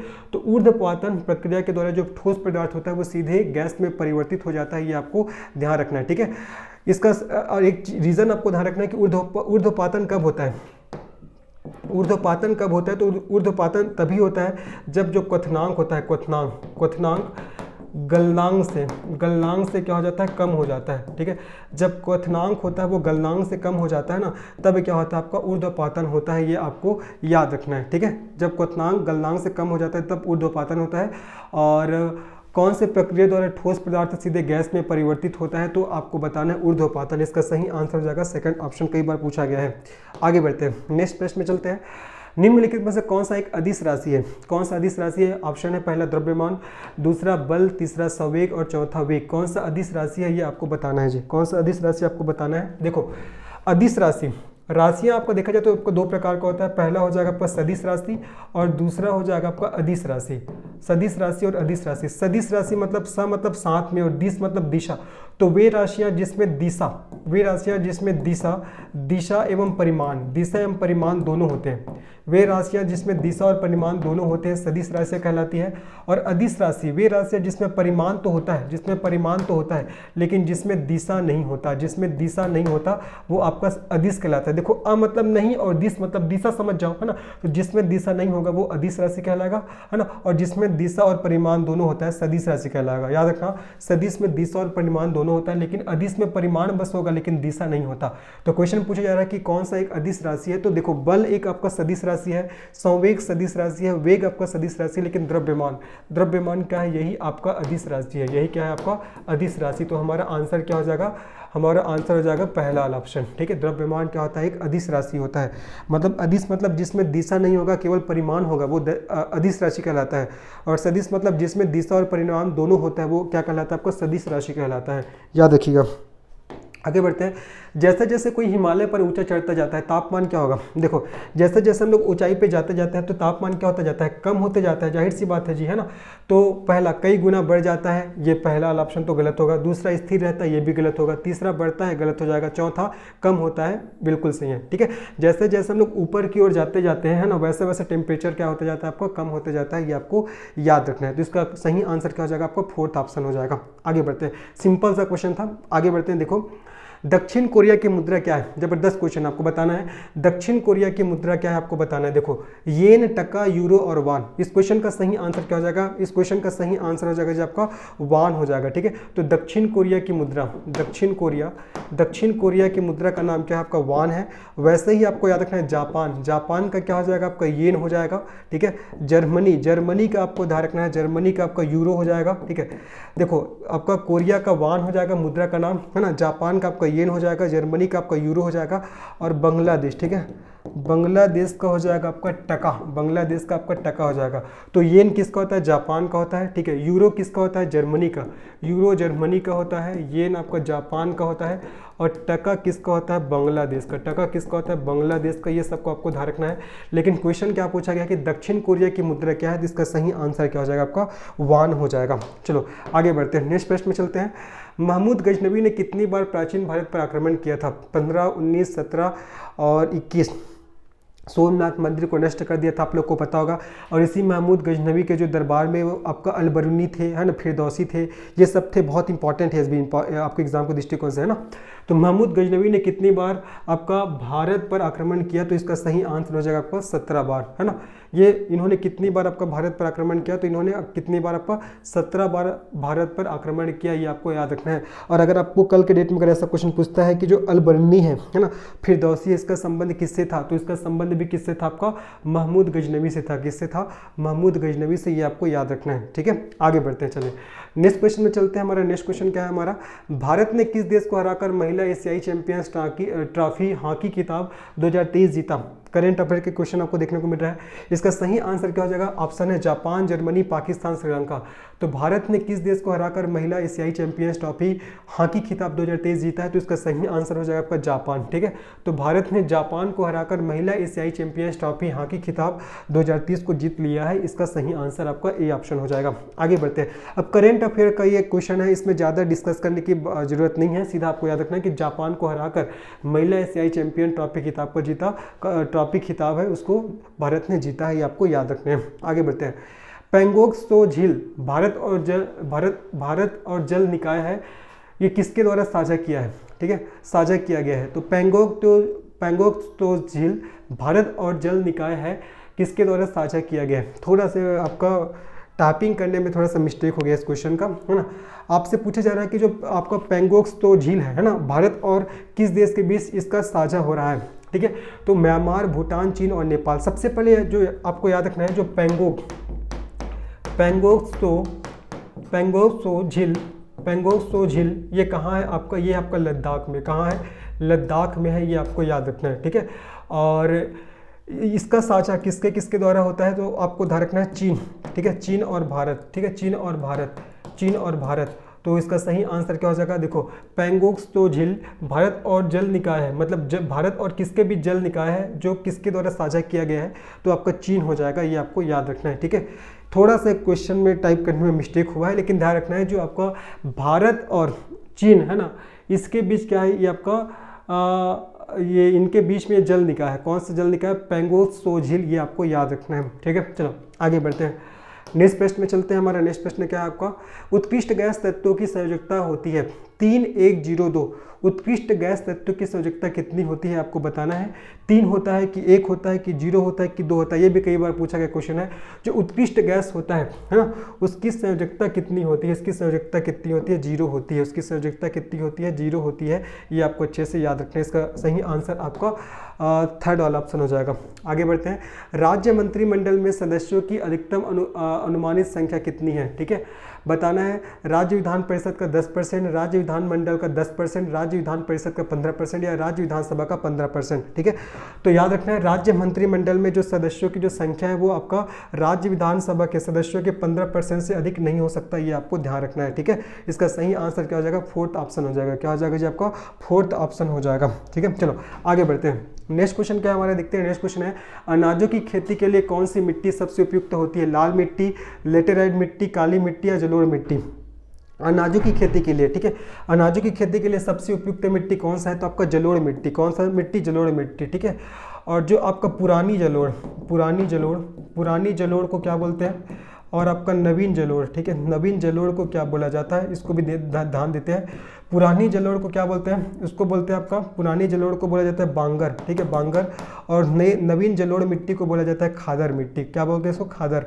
ये भी ध्यान रखना है, पुरानी जलोढ़ मिट्टी को बांगर बोलते हैं और नवीन जलोढ़ मिट्टी को खादर बोलते हैं। और अनाजों की खेती के लिए कौन सी मिट्टी सबसे उपयुक्त होती है, तो आपका जलोढ़ मिट्टी उपयुक्त होती है, आपको याद रखना है। ठीक है, और आपका काली मिट्टी को छत्तीसगढ़ी में कन्हार माटी है ना, कन्हार माटी के नाम से जानते हैं छत्तीसगढ़ी में, है ना। लेटेराइट मिट्टी को छत्तीसगढ़ी में भाठा मिट्टी या मुर्मी मिट्टी के नाम से जानते हैं, भाठा मिट्टी या मुर्मी मिट्टी के नाम से जाना जाता है। ठीक है, मेन पार्ट में लेटेराइट मिट्टी मिलता है। लाल पीली मिट्टी याद रखिएगा, लाल पीली मिट्टी को छत्तीसगढ़ में मटासी माटी के नाम से जानते हैं जी। किस नाम से जानते हैं, मटासी। ठीक है, मटासी माटी, इसको मटासी माटी के नाम से जाना जाता है। आगे अभी जब छत्तीसगढ़ वाले क्वेश्चंस करेंगे तो ये सब क्वेश्चन और आएगा, मैं आप लोगों को कराऊंगा। अभी हम लोग इंडिया जीके का क्वेश्चन सॉल्व कर रहे हैं। ठीक है, आगे बढ़ते चलिए। तो क्वेश्चन क्या था, अनाजों की खेती के लिए कौन सी मिट्टी सबसे उपयुक्त होती है, तो जलोढ़ मिट्टी। पुरानी जलोढ़ मिट्टी को बांगर बोलते हैं, नवीन जलोढ़ मिट्टी को खादर कहा जाता है। ठीक है, काली मिट्टी को छत्तीसगढ़ी में कन्हार माटी बोलते हैं, लेटेराइट मिट्टी को भाठा या मुर्मी मिट्टी कहा जाता है, और आपका लाल पीली मिट्टी को मटासी मिट्टी कहा जाता है। इन सब बातों को याद रखिएगा, इंपॉर्टेंट है। भारतीय संविधान का भाग आपका 16वां किससे संबंधित है, चुनाव से, कुछ वर्गों से संबंधित विशेष प्रावधान, संवैधानिक संशोधन या नगर पालिका संबंधित विशेष प्रावधान। चलो देखो, तो भाग 16वां इसकी बात हो रहा है। तो सबसे पहले चुनाव का जो उल्लेख है भाग 15 में है। ठीक है, भाग 15 में है, तो ये तो आपका नहीं आएगा। संवैधानिक संशोधन भाग 20 में है। ठीक है, भाग 20 में संविधान संशोधन के बारे में बताया गया है। ठीक है, तो ये भी आपका नहीं आएगा। ठीक है, ये तो इसका सही आंसर क्या हो जाएगा जब आपका सेकंड वाला ऑप्शन, कुछ वर्गों से संबंधित विशेष प्रावधान। ठीक है, कुछ वर्गों से संबंधित विशेष प्रावधान हो जाएगा। ठीक है, तो भारतीय संविधान का भाग आपका 16वां किससे संबंधित है, कुछ वर्गों से संबंधित विशेष प्रावधान। बाकी निर्वाचन आयोग अर्थात चुनाव के बारे में भाग 15 में बताया गया है, और जो कॉन्स्टिट्यूशन अमेंडमेंट अर्थात संवैधानिक संशोधन के बारे में भाग 20 में बताया गया है। तो क्वेश्चन पूछा गया था कि भारतीय संविधान का भाग 16वां किससे संबंधित है, तो कुछ वर्गों से संबंधित विशेष प्रावधान के लिए। आगे बढ़ते हैं। नेक्स्ट प्रश्न क्या है, भारतीय संविधान में गणतंत्र की अवधारणा निम्नलिखित में से किस देश के संविधान से ली गई थी, जर्मनी, फ्रांस, ऑस्ट्रेलिया, जापान। देखो, हमने बहुत सारे कॉन्सेप्ट को अलग अलग संविधान से अडॉप्ट किया हुआ है। तो क्वेश्चन पूछा जा रहा है कि भारतीय संविधान में गणतंत्र की अवधारणा किस देश के संविधान से ली गई थी, तो इसका सही आंसर हो जाएगा फ्रांस। इसका सही आंसर क्या हो जाएगा जी, आपका फ्रांस हो जाएगा। ठीक है, तो भारतीय संविधान में गणतंत्र की अवधारणा किस देश के संविधान से ली गई थी, तो इसका सही आंसर क्या हो जाएगा, फ्रांस हो जाएगा। सीधे से आपको इसको याद रखना है। ठीक है, चलो आगे बढ़ते हैं। उसके बाद आगे बढ़ते हैं, नेक्स्ट क्वेश्चन में चलते हैं। नेक्स्ट क्वेश्चन क्या हमारा, विटामिन बी कॉम्प्लेक्स में कितने विटामिन होते हैं। देखो, विटामिन बी कॉम्प्लेक्स में मैं आपको विटामिन के नाम बता दे रहा हूँ। विटामिन B1 हो जाएगा, विटामिन B2 हो जाएगा, विटामिन B3 हो जाएगा, विटामिन B5 हो जाएगा, विटामिन B6 हो जाएगा, विटामिन B7 हो जाएगा, विटामिन B9 हो जाएगा, और विटामिन B12 हो जाएगा। कितना हो गया जी, 1 2 3 4 5, 6, 7 और 8, है ना। तो विटामिन बी कॉम्प्लेक्स में कितने विटामिन होते हैं, तो इसका सही आंसर हो जाएगा सेकंड ऑप्शन 8 हो जाएगा, ठीक है। विटामिन B1 का आपका रासायनिक नाम होता है थियामिन। क्या होता है? थियामिन, जिसकी कमी से आपका बेरी नामक रोग होता है। क्या होता है? बेरी, सब याद रखना है, बेरी नामक रोग, कई बार पूछा गया है। विटामिन B2 का केमिकल नाम राइबोफ्लेविन। क्या है जी आपका? राइबोफ्लेविन। विटामिन B2 का केमिकल नाम है आपका राइबोफ्लेविन। और इसकी कमी से कौन सा रोग होता है? किलोसिस नामक रोग होता है, जीभ में बहुत ज़्यादा छाले आ जाते हैं, ठीक है। विटामिन B3 का केमिकल नाम क्या है आपका? नियासिन, जिसकी कमी से कौन सा रोग होता है? पैलेग्रा रोग होता है, या इसी को आपका 4D सिंड्रोम के नाम से भी इसको जाना जाता है। उसके बाद विटामिन B5, इसका रासायनिक नाम पेंटाथेनिक एसिड। क्या हो जाएगा? पेंटाथेनिक एसिड, ठीक है। इसकी कमी से बाल झड़ने लग जाते हैं, है ना, बाल झड़ने लग जाते हैं, नर्वस सिस्टम प्रभावित होता है। विटामिन B6 से आपका B12 तक, इसकी कमी से कौन सी बीमारी होता है? इन सब की कमी से होता है आपका एनीमिया नामक बीमारी। कौन सी बीमारी जी? एनीमिया नामक बीमारी होता है, ये आपको ध्यान रखना है। एनीमिया मतलब शरीर में रक्त की कमी हो जाना, ठीक है। विटामिन B6 का केमिकल नाम पायरिडॉक्सिन है, याद रखना, अगर मालूम कर याद रखना है तो चलो ठीक है, लिख देता हूँ। इसका रासायनिक नाम पायरिडॉक्सिन हो जाएगा, ठीक है। ये आपका विटामिन B6 का। विटामिन B7 का रासायनिक नाम आपका बायोटीन हो जाएगा। विटामिन B9 का रासायनिक नाम आपका फोलिक एसिड हो जाएगा, फोलिक एसिड, याद रखना, सब क्वेश्चन आता है ना। विटामिन B12 का केमिकल नाम हो जाएगा आपका साइनोकोबालामिन। क्या हो जाएगा जिसका? साइनोकोबालामिन। और इसी विटामिन B12 में क्या पाया जाता है? कोबाल्ट पाया जाता है। क्या पाया जाता है? कोबाल्ट, ये भी आपको अच्छे से याद रखना है। B6 से B12 में इसकी कमी से पूरा एनीमिया होता है। एनीमिया मतलब शरीर में ब्लड की कमी हो जाना, शरीर में ब्लड की क्या हो जाना जी आपका? कमी हो जाना, उसी को बोला जाता है एनीमिया की बीमारी, ये आपको ध्यान रखना है। तो विटामिन बी कॉम्प्लेक्स में कितने विटामिन होंगे? तो 8 विटामिन मैंने पूरा बता दिया। उसका केमिकल नाम क्या क्या है, उससे कमी से कौन कौन सा रोग होता है ये भी बता दिया, जो आपके एग्जाम के दृष्टिकोण से बहुत ही महत्वपूर्ण है। आगे बढ़ते हैं। बिना कूपन भुगतान वाले सरकारी बॉन्ड क्या कहलाता है? फ्लोटिंग रेट बंद पत्र, पूंजी अनुक्रमित बॉन्ड, फिक्स्ड रेट बंद पत्र और शून्य कूपन बंद पत्र। तो बताना है बिना कूपन भुगतान वाले सरकारी बॉन्ड क्या कहलाते हैं, तो इसका सही आंसर हो जाएगा आपका शून्य कूपन बंद पत्र। क्या हो जाएगा इसका सही आंसर आपका? शून्य कूपन बंद पत्र, आपको ध्यान रखना है। इकोनॉमी का क्वेश्चन है। आगे बढ़ते हैं, नेक्स्ट क्वेश्चन में चलते हैं। निश्चेतक के रूप में चिकित्सकों द्वारा उपयोग की जाने वाली लाफिंग गैस है। लाफिंग गैस का नाम बताना है। लाफिंग गैस को हिंदी में क्या बोला जाता है जी? हास्य गैस। क्या बोलते हैं? हास्य गैस। लाफिंग गैस को हिंदी में हास्य गैस कहा जाता है, ठीक है। तो निश्चेतक के रूप में चिकित्सकों द्वारा उपयोग की जाने वाली लाफिंग गैस कौन सा है, तो इसका सही आंसर क्या होगा? नाइट्रोजन है, या नाइट्रोजन ऑक्साइड है, या नाइट्रस ऑक्साइड है, या नाइट्रोजन डाइऑक्साइड है। इसका सही आंसर क्या हो जाएगा आपका? Nitrous oxide. इसका सही आंसर क्या हो जाएगा? Nitrous oxide. नाइट्रस ऑक्साइड को ही आपका हास्य गैस, ठीक है, इसी को आपको हास्य गैस या लाफिंग गैस के नाम से जाना जाता है, ठीक है। इसका सही आंसर थर्ड ऑप्शन हो जाएगा। थोड़ा स्पीड चलूंगा, बहुत सारे क्वेश्चंस करने हैं अभी, तो हम लोग को छत्तीसगढ़ जीएस करने हैं, रीजनिंग के क्वेश्चंस करने हैं, अभी बहुत सारे क्वेश्चन है जी, थोड़ा स्पीड मुझे चलना ही पड़ेगा। फ्लेमिंग के दाएं हाथ के नियम में तर्जनी किसकी दिशा की ओर इंगित करता है, ठीक है। फ्लेमिंग के दाएं हाथ के नियम बहुत इंपॉर्टेंट क्वेश्चन है ना। फ्लेमिंग के दाहिने हाथ के नियम में तर्जनी पूछा जा रहा है, तर्जनी है वो किसकी दिशा को इंगित करती है, तो जो तर्जनी है वो आपका चुंबकीय क्षेत्र की दिशा, इसका सही आंसर क्या होगा आपका? चुंबकीय क्षेत्र की दिशा की ओर इंगित करता है। और जो अंगूठा होता है, अंगूठा, ठीक है, जो अंगूठा होता है ना, वो चालक की गति को बताता है। अंगूठा है वो चालक की गति को बताता है, ठीक है। और जो मध्यमा होता है जी, जो मध्यमा होता है ना, वो आपका चालक में जो प्रेरित धारा है उसकी दिशा को बताता है। मध्यमा चालक में प्रेरित दिशा की धारा को बताता है। लेकिन हमसे क्वेश्चन पूछा जा रहा है कि फ्लेमिंग के दाहिने हाथ के नियम में तर्जनी किसकी दिशा को इंगित करेगा, तो तर्जनी करता है चुंबकीय क्षेत्र को, अंगूठा करता है चालक की गति को, और मध्यमा ये किसकी दिशा को इंगित करता है, तो ये चालक में प्रेरित धारा की दिशा को इंगित करता है। हमारा इस क्वेश्चन का सही आंसर थर्ड ऑप्शन हो जाएगा, चुंबकीय क्षेत्र। आगे बढ़ते हैं, नेक्स्ट प्रश्न में चलते हैं। महाद्वीप में विक्टोरिया जलप्रपात कहाँ है? ऑस्ट्रेलिया महाद्वीप में, दक्षिण अमेरिका में, अफ्रीका में या यूरोप में? तो विक्टोरिया जलप्रपात कहाँ है आपसे पूछा जा रहा है, जियोग्राफी का क्वेश्चन है। तो विक्टोरिया जलप्रपात कहाँ है? अफ्रीका महाद्वीप में है, ठीक है। जो आपका जाम्बेजी नदी पर है, कौन सी नदी पर है? जाम्बेजी नदी पर है ना। कौन सा वाटरफॉल आपका? विक्टोरिया वाटरफॉल जाम्बेजी नदी पर है। कहाँ है? तो आपका अफ्रीका महाद्वीप में है, ठीक है। कहाँ है आपका जी? अफ्रीका महाद्वीप में है, ये आपको याद रखना है। इसका सही आंसर थर्ड ऑप्शन हो जाएगा, याद रखिएगा। चलिए आगे बढ़ते हैं, नेक्स्ट प्रश्न में चलते हैं। हमारा नेक्स्ट प्रश्न क्या देखते हैं? निम्नलिखित में से किस भक्ति संत ने लिंगायतवाद की स्थापना की? ऐसे क्वेश्चन बार बार आते हैं जी, है ना एकदम। नहीं पढ़ोगे तो नहीं बनने वाला। निम्नलिखित में से किस भक्ति संत ने लिंगायतवाद की स्थापना की? रामानंद जी ने, शंकरदेव ने, बसवन्ना ने या ख्वाजा मोइनुद्दीन चिश्ती ने? इसका सही आंसर हो जाएगा आपका बसवन्ना, है ना, बसवन्ना जी। ठीक है, ये एक आपका कन्नड़ आपका कवि भी थे, कन्नड़ कवि थे, ये आपको याद रखना है। और इन्होंने क्या किया, इन्होंने आपका लिंगायतवाद, ठीक है, लिंगायतवाद इन्होंने लिंगायतवाद की क्या किया, स्थापना किया, लिंगायतवाद की स्थापना किया। कौन? बसवन्ना जी। ठीक है, कन्नड़ मतलब आपको ये केरल से बिलोंग करते थे, आपको ध्यान रखना है जी। ठीक है, आगे बढ़ते हैं, चलो नेक्स्ट प्रश्न में चलते हैं।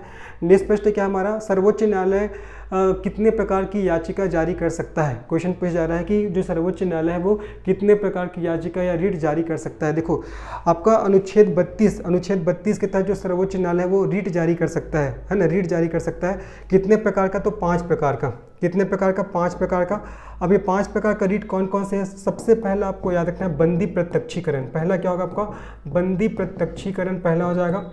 ठीक है, दूसरा हो जाएगा आपका परमादेश, दूसरा क्या हो जाएगा? परमादेश। ठीक है, और तीसरा क्या हो जाएगा? अधिकार परीक्षा, तीसरा हो जाएगा जी आपका अधिकार परीक्षा हो जाएगा। ठीक है, चौथा हो जाएगा आपका प्रतिषेध, चौथा क्या हो जाएगा आपका? प्रतिषेध। और पांचवा क्या हो जाएगा आपका? उत्प्रेषण लेख, पांचवा क्या होगा आपका? उत्प्रेषण लेख, ये आपको याद रखना है। तो इतने प्रकार के जो रीट है याचिका जारी कर सकता है कौन? सर्वोच्च न्यायालय। कौन से आर्टिकल के तहत? अनुच्छेद 32 के तहत। और वही अगर हाई कोर्ट की बात करें तो हमारे जो उच्च न्यायालय है, उच्च न्यायालय कौन से आर्टिकल के तहत रीट जारी करता है? तो 226 के तहत। लेकिन जो सर्वोच्च न्यायालय है वो आर्टिकल 32 के तहत क्या करता है? रीट जारी करता है, याचिका जारी करता है। कौन कौन सा आपका? बंदी प्रत्यक्षीकरण, परमादेश, अधिकार परीक्षा, प्रतिषेध और उत्प्रेषण लेख। सब बहुत इंपॉर्टेंट है, याद रखिएगा। आगे बढ़ते हैं, नेक्स्ट प्रश्न क्या हमारा, निम्नलिखित में से किस वर्ष में आंध्र प्रदेश राज्य के पुनर्गठन के बाद तेलंगाना भारत का 29वां राज्य बन गया? 2014, 2015, 2013, 2012। तो याद रखिएगा 2014 में क्या किया गया था आपका? तेलंगाना राज्य का गठन किया गया था। ठीक है, तेलंगाना राज्य का गठन किया गया था, जो कि भारत का 29वें क्रम का, जो भारत के 29वें क्रम का क्या बना? राज्य बना। लेकिन वर्तमान में देखा जाए, वर्तमान में देखा जाए तो हमारे भारत में 28 राज्य हैं और कितने केंद्र शासित प्रदेश है? 8 केंद्र शासित प्रदेश है। 28 राज्य और 8 केंद्र शासित प्रदेश है। वर्तमान में देखा जाए तो 28 राज्य और 8 केंद्र शासित प्रदेश है, ये आपको याद रखने हैं। ठीक है, लेकिन 2014 में कौन से राज्य का गठन हुआ था? तेलंगाना का, है ना। और तेलंगाना का मातृ राज्य कौन सा राज्य है? तो आपको आंध्र प्रदेश। ठीक है, आंध्र प्रदेश से अलग करके तेलंगाना को बनाया गया था 2014 में, जो भारत का 29वें क्रम का राज्य बना था। लेकिन एट प्रेजेंट की बात करें तो भारत में 28 राज्य और 8 केंद्र शासित प्रदेश हैं। आगे बढ़ते हैं, नेक्स्ट प्रश्न क्या देखिए, टाइम्स हायर एजुकेशन द्वारा घोषित वर्ल्ड यूनिवर्सिटी रैंकिंग 2024 में भारत का कौन सा संस्थान शीर्ष पर है? भारतीय विज्ञान संस्थान Bangalore, IIT Bombay, IIT Delhi, IIT Roorkee. Current affair का क्वेश्चन है। देखो तो टाइम्स हायर एजुकेशन द्वारा घोषित वर्ल्ड यूनिवर्सिटी रैंकिंग 2024 में भारत का कौन सा संस्थान शीर्ष पर है? इसका सही आंसर हो जाएगा आपका भारतीय विज्ञान संस्थान बेंगलोर। ठीक है, इसका सही आंसर क्या हो जाएगा आपका? भारतीय विज्ञान संस्थान बेंगलोर हो जाएगा। ठीक है, करंट अफेयर क्वेश्चन है, आपको इसको याद रखना है। चलो आगे बढ़ते हैं, नेक्स्ट प्रश्न में चलते हैं।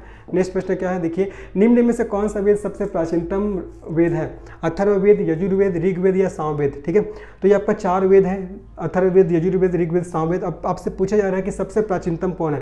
इसमें से सबसे प्राचीनतम है आपका ऋग्वेद, है ना। ऋग्वेद की रचना आपका ऋग्वेदिक काल में हुआ था और बाकी अथर्ववेद, यजुर्वेद और सामवेद की रचना उत्तर वैदिक काल में हुआ है, ये आपको ध्यान रखना है। सबसे प्राचीनतम ऋग्वेद है। ऋग्वेद के 3रे मंडल में गायत्री मंत्र का उल्लेख है, 10वें मंडल में पुरुष सूक्त का वर्णन है, आप सभी को पता होगा। ठीक है, ये सबसे प्राचीनतम वेद है, इंपॉर्टेंट है।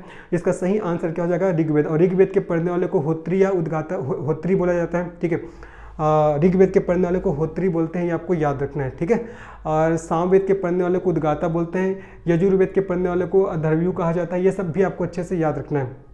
चलो आगे बढ़ते हैं, नेक्स्ट प्रश्न में चलते हैं। हमारा नेक्स्ट प्रश्न क्या है? तो इस क्वेश्चन का आंसर क्या होगा? कौन सा वेद सबसे प्राचीनतम है? तो आपका ऋग्वेद हो जाएगा। क्या हो जाएगा? ऋग्वेद। ऋग्वेद की रचना ऋग्वैदिक काल में हुआ है। बाकी जो 3 वेद है, अथर्ववेद, यजुर्वेद, सामवेद, इसकी रचना आपको उत्तर वैदिक काल में हुआ है, ये आपको ध्यान रखना है। सामवेद को भारतीय संगीत का जनक के नाम से जानते हैं। यजुर्वेद में आपका यज्ञ और कर्मकांड के बारे में बताया गया है। अथर्ववेद में आपका जादू टोना, तंत्र मंत्र अर्थात काली शक्तियों के बारे में बताया गया है। ये सब चीज़ को आपको अच्छे से ध्यान रखना है ना। चलो आगे बढ़ते हैं, नेक्स्ट प्रश्न में चलते हैं। हमारा नेक्स्ट प्रश्न क्या देखते हैं, वो विदेशी तीर्थयात्री जिसने हर्षवर्धन के दरबार में समय व्यतीत किया था? फायान ने, वेनसोंग ने, आइचिंग ने या सुंग यू ने? इसका सही आंसर क्या होगा आपका? फायान तो आपका चंद्रगुप्त द्वितीय के दरबार में आया था, तो ये तो नहीं होगा। आइचिंग भी नहीं होगा, सुंग यू भी नहीं होगा। इसका सही आंसर क्या होगा आपका? वेनसोंग। ठीक है, तो हेंग सॉन्ग है, इन्होंने हर्षवर्धन के दरबार में स्वयं समय व्यतीत किया था, इसका सही आंसर हो जाएगा सेकंड ऑप्शन, ठीक है। और ये हेंग सॉन्ग महाश्रीगुप्त बालार्जुन के समय में हमारे छत्तीसगढ़ भी आया था और उन्होंने हमारे छत्तीसगढ़ को किया सलो कहा था। क्या कहा था? किया सलो। पांडु वंश के एक शासक हुए महाश्रीगुप्त बालार्जुन, उसी के समय हेंग सॉन्ग हमारे छत्तीसगढ़ में यात्रा किया था, ये आपको ध्यान रखना है, जिन्होंने छत्तीसगढ़ को किया सलो कहा था। लेकिन ये क्वेश्चन क्या है कि वो विदेशी तीर्थयात्री जिसने हर्षवर्धन के दरबार में समय व्यतीत किया, इसका सही आंसर क्या हो जाएगा? वेन सॉन्ग हो जाएगा। क्या हो जाएगा जी आपका? वेन सॉन्ग, ठीक है। आगे बढ़ते हैं, चलो अब देखो अभी आपका रीजनिंग का क्वेश्चन शुरू हो रहा है, ठीक है। चलो जल्दी जल्दी इसको बनाते हैं फटाफट। सही विकल्प चुनिए जो पैटर्न को जारी रख सके, ठीक है। नंबर्स दिए गए, आपको सही विकल्प चुनना है जो पैटर्न को जारी रख सके। ऑप्शन है पहला 70, दूसरा आपका 134, तीसरा 201, चौथा 301। चलो इसको सॉल्व करते हैं। क्या क्या नंबर दिए गए? 1 दिया है, 2 दिया है, 6 दिया है, 7 दिया है, 21 दिया है, 22 दिया है, 66 दिया है और आपका 67 दिया है। इतने सारे नंबर दिए हैं, है ना। अब देखो हो क्या रहा है, एक धन एक कितना हो गया? 2, है ना। उसके बाद 2 गुना 3 हो गया, 2 तिया 6। उसके बाद देखो 6 धन 1 कितना हुआ आपका? 7 हो गया। उसके बाद 7 तिया 21 हो जाएगा। उसके बाद 21 धन 1 कितना हो गया? 22। फिर 22 तिया कितना हो जाएगा आपका? 66। वैसे 66 धन 1 कितना होगा? 66 धन 1 67। तो 67 में फिर आप 3 का गुना कर दो तो कितना होगा? देखो 67 गुना 3, 3 7 21 का 1 हासिल आपका 2 और 3 6 18, 18 और 2 कितना हो जाएगा? जब आपका 20। तो 221 का सही आंसर क्या होगा? Third option. क्या होगा आपका? थर्ड ऑप्शन, ठीक है। इसका सही आंसर क्या हो जाएगा? थर्ड ऑप्शन हो जाएगा। तो सही विकल्प आपको चुनना था इस पैटर्न को देखते हुए, तो इसका सही आंसर आपका 201 हो जाएगा। इजी है, यहाँ पास 1 का गैप है, 1 और 2, है ना। उसके बाद 2 का यहाँ 2 के बाद 6 आ रहा है, तो 2 से 3 का गुना कर दे, 2 तिया 6। यहाँ पास पुनः 1 का गैप आ रहा है, 6 1 7, फिर 7 से 3 का गुना हो गया, 7 तिया 21, फिर यहाँ से 21 और 22 के बीच 1 का गैप, फिर 22 का 3 बार गुना, 22 तिया 66। आगे समझ में, इसका सही आंसर आपका थर्ड ऑप्शन आएगा, 201 हो जाएगा। आगे बढ़ते हैं, नेक्स्ट प्रश्न में चलते हैं। उस विकल्प का चयन कीजिए जो तीसरी संख्या से उसी प्रकार संबंधित है जिस प्रकार दूसरी संख्या पहली संख्या से संबंधित है। ऑप्शन क्या दिया गया है आपका? 441, 441, है ना, 441 रेशियो 9261। उसके बाद और क्या नंबर दिया है? 169। उसके बाद आपसे पूछा जा रहा है यहाँ पास क्या आएगा, ठीक है। यहाँ पास क्या आएगा आपसे पूछा जा रहा है। चलो इस क्वेश्चन को हम लोग सॉल्व करते हैं। इस क्वेश्चन को हम लोग सॉल्व करते हैं। देखो कैसे होगा आपका 441 अगर रूट निकालोगे तो कितना किसका होता है? आपका 21 का। और अगर आप 441 को 21 से गुना करोगे तो देखो, चलो गुना करो, 1 एकम 1, 1 चौका 4, 1 चौका 4, फिर आपका 2 एकम 2, 2 चौक 8, 2 चौक 8, ठीक है। अब देखो 1 4 और 2 6, 8 4 12, है ना, 12 का 2 हासिल 1 और 8 और 1 9, 9261। तो यहाँ पास क्या हो रहा है? देखो 441, उसके बाद 9261, मतलब 441 का हमने क्या निकाला? रूट निकाला, 21 आया। फिर 441 का हम लोग ने 21 के साथ गुना कर दिया, तब कौन सा नंबर आ रहा है हमको? ये वाला नंबर 9261 आ रहा है। अब देखो 169 किसका होता है? 169 किसका होता है जी? 169 किसका होता है? 13 का होता है 13। तो ऐसे करते हैं हम लोग, क्या करते हैं? 169 का गुना 13 से कर देते हैं, ठीक करते हैं। 3 या 27 का 7 हासिल आपका 2 और 3 6 18, 2 20 का 0 हासिल 2, 3 एकम 3, 3 और 2 5 हो गया, ठीक है। उसके बाद 1 निया 9, 1 6 6 और 1 एकम 1। उसके बाद देखिए, चलो जोड़ दो, 7 9 और 6 5 11 का 1 हासिल 1 और 1 1 2, तो 2197 का आंसर आना चाहिए। देखो ऑप्शन है, तो इसका सही आंसर क्या हो जाएगा आपको? पहला वाला ऑप्शन, ठीक है। इसका सही आंसर क्या होगा आपको? पहला वाला ऑप्शन। समझ में आ गया। 441 का रूट होता है 21, तो 441 गुना 21 किए तो 9261 आया। 169 कितना होता है? 13। रूट कितना होता है? 13। तो 169 गुना 13 अगर आप करोगे तो कितना आ जाएगा आपका? 2197। तो इसका सही आंसर आपका पहला वाला ऑप्शन हो जाएगा। इजी है ना, ठीक है। चलिए आगे बढ़ते हैं, नेक्स्ट प्रश्न में चलते हैं। हमारा नेक्स्ट प्रश्न क्या देखते हैं? बिहार घरेलू गौरैया, उत्तर प्रदेश। उसके बाद है प्रश्न चिन्ह। तो प्रश्न चिन्ह के स्थान पर क्या आएगा?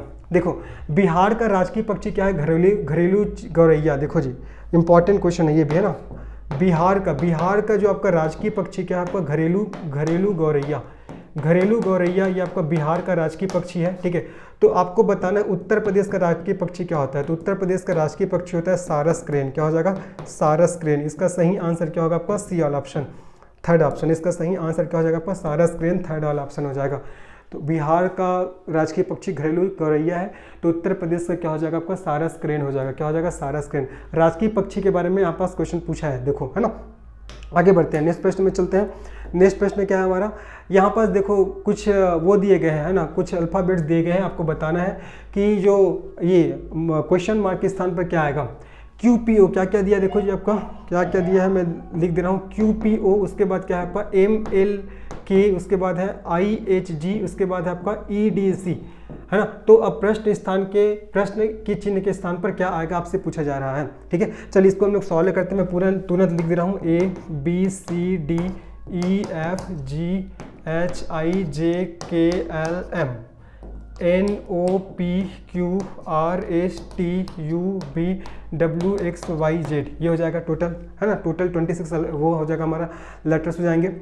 अब बताना है QPO, मतलब यहाँ पास है QPO, ये QPO है ना। उसके बाद QPO के बाद क्या है MLK।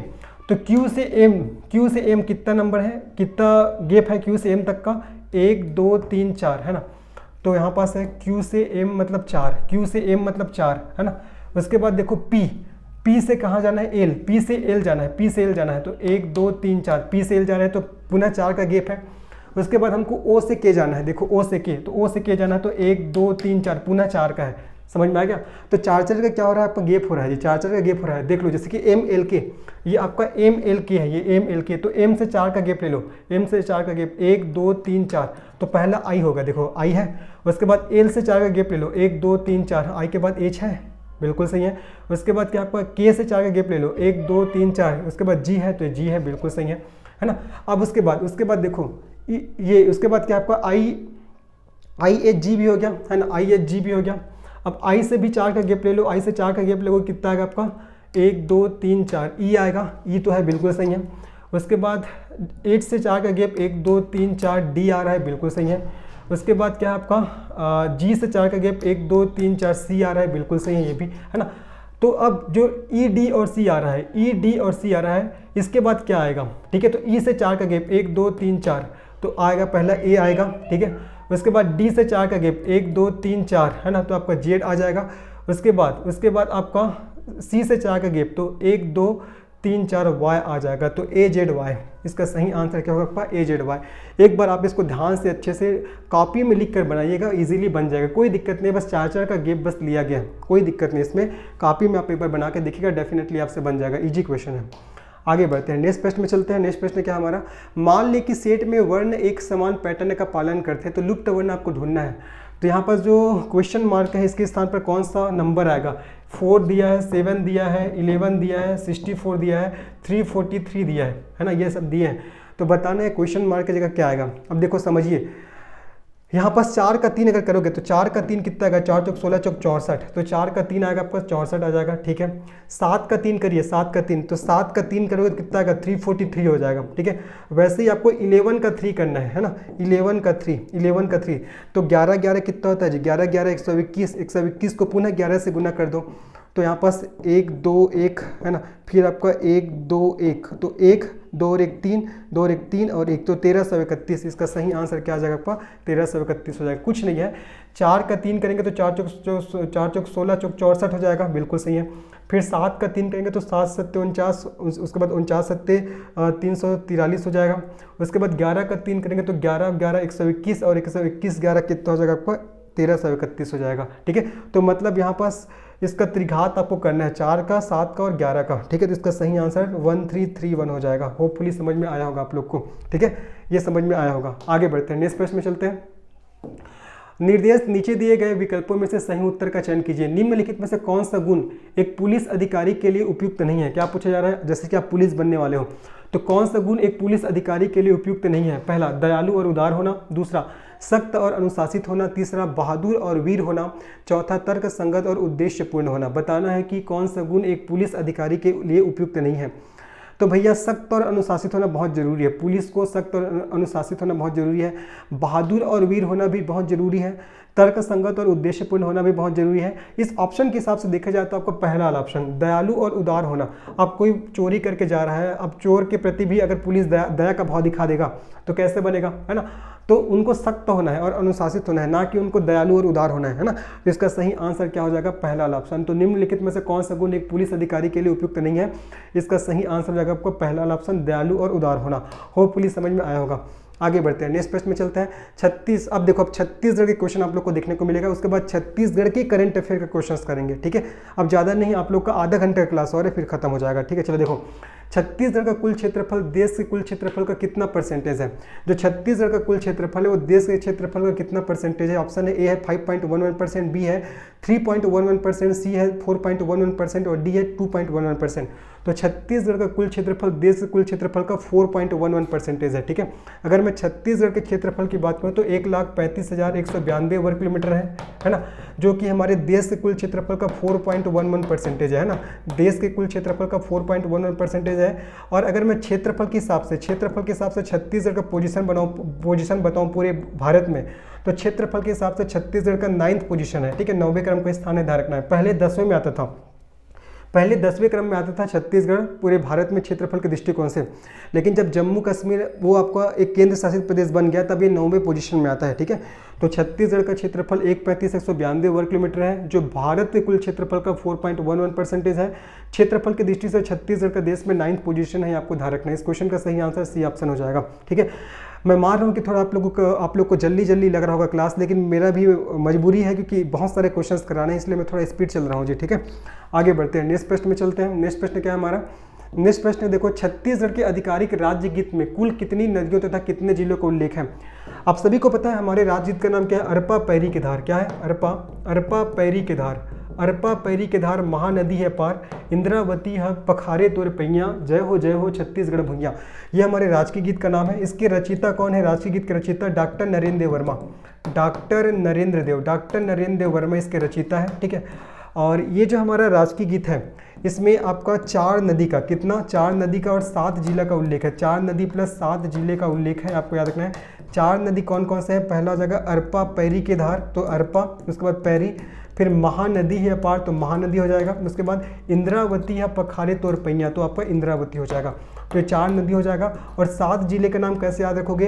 देखो, 5 संभाग का नाम याद रखना है। आपका दुर्ग संभाग हो जाएगा, रायपुर संभाग हो जाएगा, आपका बस्तर संभाग हो जाएगा आपका, उसके बाद आपका बिलासपुर संभाग हो जाएगा, उसके बाद सरगुजा संभाग हो जाएगा। ये तो 5 संभाग के नाम से ये 5 जिलों का नाम याद रखना है। ये संभाग का नाम है, तो इसी से आपको इसके जिले का नाम याद रखना है। तो दुर्ग जिला हो जाएगा, है ना, रायपुर जिला हो जाएगा आपका, बस्तर जिला हो जाएगा आपका, ठीक है, बिलासपुर जिला हो जाएगा आपका, उसके बाद सरगुजा जिला हो जाएगा। ये 5 जिला हो गया संभाग के नाम से, 5 जिला का नाम याद रखना है। प्लस दो आपको याद रखना है, रायगढ़ और राजनांदगांव, दोनों रा से शुरू हो रहा है। रायगढ़ और क्या हो जाएगा जी आपका? राजनांदगांव, ठीक है, ये हो गया। तो आपका 4 नदी का और 7 जिले का उल्लेख है। तो इस क्वेश्चन का सही आंसर आपका डी ऑप्शन हो जाएगा, ठीक है। इसका सही आंसर डी ऑप्शन हो जाएगा। चलिए आगे बढ़ते हैं, नेक्स्ट प्रश्न में चलते हैं। हमारा नेक्स्ट प्रश्न क्या देखते हैं? छत्तीसगढ़ की सीमा पूर्व में सटती है, मतलब पूछा जा रहा है कि छत्तीसगढ़ की सीमा पूर्व में किसके साथ सटती है, ठीक है। अगर मैं छत्तीसगढ़ हमारे राज्य की बात करूं तो हमारे छत्तीसगढ़ के सबसे उत्तर में कौन सा राज्य है? तो उत्तर प्रदेश। उत्तर में उत्तर प्रदेश है, दक्षिण में आपका आंध्र प्रदेश है, ठीक है। पूर्व में कौन सा राज्य है? तो आपका उड़ीसा हो जाएगा। और पश्चिम में कौन सा राज्य है? तो आपका महाराष्ट्र हो जाएगा। पश्चिम में महाराष्ट्र है। तो हमारा क्वेश्चन क्या है कि छत्तीसगढ़ की सीमा पूर्व में किससे सटती है? तो इसका सही आंसर क्या हो जाएगा आपका? उड़ीसा से। किससे सटता है? तो उड़ीसा से सटता है, ये आपको याद रखना है जी, ठीक है। चलिए आगे बढ़ते हैं नेक्स्ट प्रश्न में। नेक्स्ट प्रश्न है, निम्न में से कौन सा शैल समूह सबसे प्राचीनतम तथा छत्तीसगढ़ के धरातली बनावट में प्रमुख है? गोंडवाना, धारवाड़, आर्कियन या कडप्पा? इस क्वेश्चन का सही आंसर क्या हो जाएगा? आर्कियन। जो आर्कियन शैल समूह, इसको सबसे प्राचीनतम शैल समूह के नाम से जानते हैं। किस नाम से जानते हैं? सबसे प्राचीनतम, ठीक है, सबसे प्राचीनतम शैल समूह, इसको सबसे प्राचीनतम शैल समूह के नाम से जाना जाता है, ठीक है, आर्कियन शैल समूह को। और कुछ चीज़ें और बता रहा हूँ, जैसे गोंडवाना, जो गोंडवाना शैल समूह है किसके लिए फेमस है? ये कोयला के लिए। ये आपका कोयला के लिए फेमस है, कोयला खनिज मिलता है गोंडवाना से। धारवाड़ किसके लिए फेमस है? लौह अयस्क के लिए। जो बस्तर अंचल में पूरा धारवाड़ आपका शैल समूह पाया जाता है प्रमुख रूप से, ठीक है। कडप्पा जो शैल समूह है आपका चूना पत्थर के लिए फेमस है। किसके लिए? चूना पत्थर पाया जाता है, ठीक है। वैसे ही आपका विंध्य क्रम का जो शैल समूह है ये आपका बहुमूल्य रत्न के लिए फेमस है, बहुमूल्य रत्न के लिए फेमस है। वही आपको ध्यान रखना है कि दक्कन ट्रैप, अगर पूछेगा दक्कन ट्रैप, जो दक्कन ट्रैप शैल समूह है किसके लिए फेमस है? तो ये आपका बॉक्साइट के लिए फेमस है। किसके लिए फेमस है जी? बॉक्साइट के लिए। सब आपको ध्यान रखना है। तो क्वेश्चन था कौन सा शैल समूह सबसे प्राचीनतम तथा छत्तीसगढ़ के धरातली बनावट में प्रमुख है? तो इसका सही आंसर आर्कियन सबसे प्राचीनतम शैल समूह है ना। और कौन कौन से शैल समूह से कौन कौन सा खनिज प्राप्त होता है ये भी मैंने आप लोग को बता दिया। आगे बढ़ते हैं। छुरी उदयपुर पहाड़ियों का विस्तार है कोरबा बलरामपुर, कोरबा रायगढ़, बलरामपुर सूरजपुर और बिलासपुर कवर्धा। तो बताना है छुरी उदयपुर पहाड़ियों का विस्तार कहाँ है। इसका सही आंसर क्या हो जाएगा, कोरबा और रायगढ़। कहाँ है जी, कोरबा और रायगढ़ जिले में। लेकिन इन दोनों में भी सर्वाधिक कहाँ पूछेगा, इन दोनों में भी सर्वाधिक कहाँ है, तो आपको बताना है कहाँ, कोरबा जिला में। सर्वाधिक कहाँ है तो कोरबा जिला में है। और इसी छुरी उदयगढ़ की पहाड़ी से रिहन नदी का उद्गम हुआ है, आप सभी को पता होगा, ठीक है, जिसे सरगुजा अंचल की प्रमुख नदी बोलते हैं रिहन नदी को, जिसका प्राचीन नाम रेंड नदी है, ठीक है। तो छुरी उदयपुर पहाड़ी का विस्तार कहाँ है, कोरबा और रायगढ़, लेकिन सर्वाधिक इन दोनों में पूछा जाएगा तो आपको लगाना है कहाँ, कोरबा में। आगे बढ़ते हैं। नेक्स्ट प्रश्न क्या हमारा, देखो, छत्तीसगढ़ की किस दिशा में छोटा नागपुर पठार स्थित है, उत्तर पश्चिम, उत्तर पूर्व, दक्षिण पश्चिम या दक्षिण पूर्व। बताना है छत्तीसगढ़ की किस दिशा में छोटा नागपुर पठार स्थित है। तो इस क्वेश्चन का सही आंसर क्या हो जाएगा आपका, उत्तर पूर्व, ठीक है। छत्तीसगढ़ के उत्तर पूर्व दिशा में क्या आपका छोटा नागपुर का पठार स्थित है, ये आपको याद रखना है जी, ठीक है। चलो आगे बढ़ते हैं। नेक्स्ट प्रश्न क्या है हमारा, नेक्स्ट प्रश्न है, देखिए, छत्तीसगढ़ का निम्न में से कौन सा भाग वर्षा छाया क्षेत्र है। मतलब वृष्टि छाया प्रदेश के बारे में पूछा जा रहा है, जहां वर्षा बहुत ही कम होता है। जसपुर क्षेत्र नहीं, जसपुर क्षेत्र तो नहीं आएगा। मध्य का मैदान ये भी नहीं आएगा। कांकेर क्षेत्र भी नहीं आएगा। इसका सही आंसर हो जाएगा मैकल पर्वत श्रेणी के पूर्व का भाग, ठीक है। जो मैकल पर्वत श्रेणी के पूर्व का भाग है, यही क्या आपका वृष्टि छाया प्रदेश है, ठीक है। यही आपका वृष्टि छाया प्रदेश के नाम से जाना जाता है। इसी को वृष्टि छाया प्रदेश के नाम से ये जाना जाता है। यहाँ बारिश बहुत ही कम होता है, जैसे कि आपका कवर्धा हो जाएगा, ठीक है, आपका मुंगेली हो जाएगा, ठीक है, आपका गौरेला पिंडरा मरवाही हो जाएगा, गौरेला पिंडरा मरवाही, ये सब जिला किस में आते हैं, आपका वृष्टि छाया प्रदेश के अंतर्गत आते हैं, ठीक है। तो छत्तीसगढ़ का निम्न में से कौन सा भाग वर्षा छाया क्षेत्र है, तो मैकल पर्वत श्रेणी के पूर्व का भाग, ये आपको याद रखने हैं। आगे बढ़ते हैं। नेक्स्ट क्वेश्चन क्या है, दलहा पहाड़ किस जिले में स्थित है, जांजगीर चांपा, सरगुजा, कोरिया, दंतेवाड़ा। तो जो दलहा पहाड़ है ना, ये कौन से जिले में है, इसका सही आंसर हो जाएगा जांजगीर चांपा। और दलहा पहाड़ में प्रत्येक वर्ष नाग पंचमी के अवसर पर, कौन से अवसर पर, नाग पंचमी, प्रत्येक वर्ष नाग पंचमी के अवसर पर क्या होता है, आपका मेला का आयोजन होता है। क्या होता है, मेला का आयोजन। कई बार पूछा गया है कि नाग पंचमी के अवसर पर कहाँ मेले का आयोजन होता है, तो आपका दलहा पहाड़। और दलहा पहाड़ कहाँ व्यवस्थित है, तो जांजगीर चांपा जिले में व्यवस्थित है, ये आपको ध्यान रखना है। जांजगीर चांपा में पूरा मैदानों के बीच में बढ़िया ये पहाड़ क्या आपको व्यवस्थित है, जहाँ नाग पंचमी के अवसर पर प्रतिवर्ष मेले का आयोजन होता है। आगे बढ़ते हैं। केशकाल घाटी किन दो भौतिक क्षेत्रों के बीच सीमा बनाता है। ए है बघेलखंड पठार और छत्तीसगढ़ बेसिन, बी है छत्तीसगढ़ बेसिन और मैकल श्रेणी, सी है छत्तीसगढ़ बेसिन और बस्तर का पठार, और डी है बस्तर का पठार और अबुझमाड़। तो बताना है केशकाल घाटी किन दो भौतिक क्षेत्रों के बीच सीमा बनाता है। इस क्वेश्चन का सही आंसर हो जाएगा छत्तीसगढ़ बेसिन और बस्तर का पठार।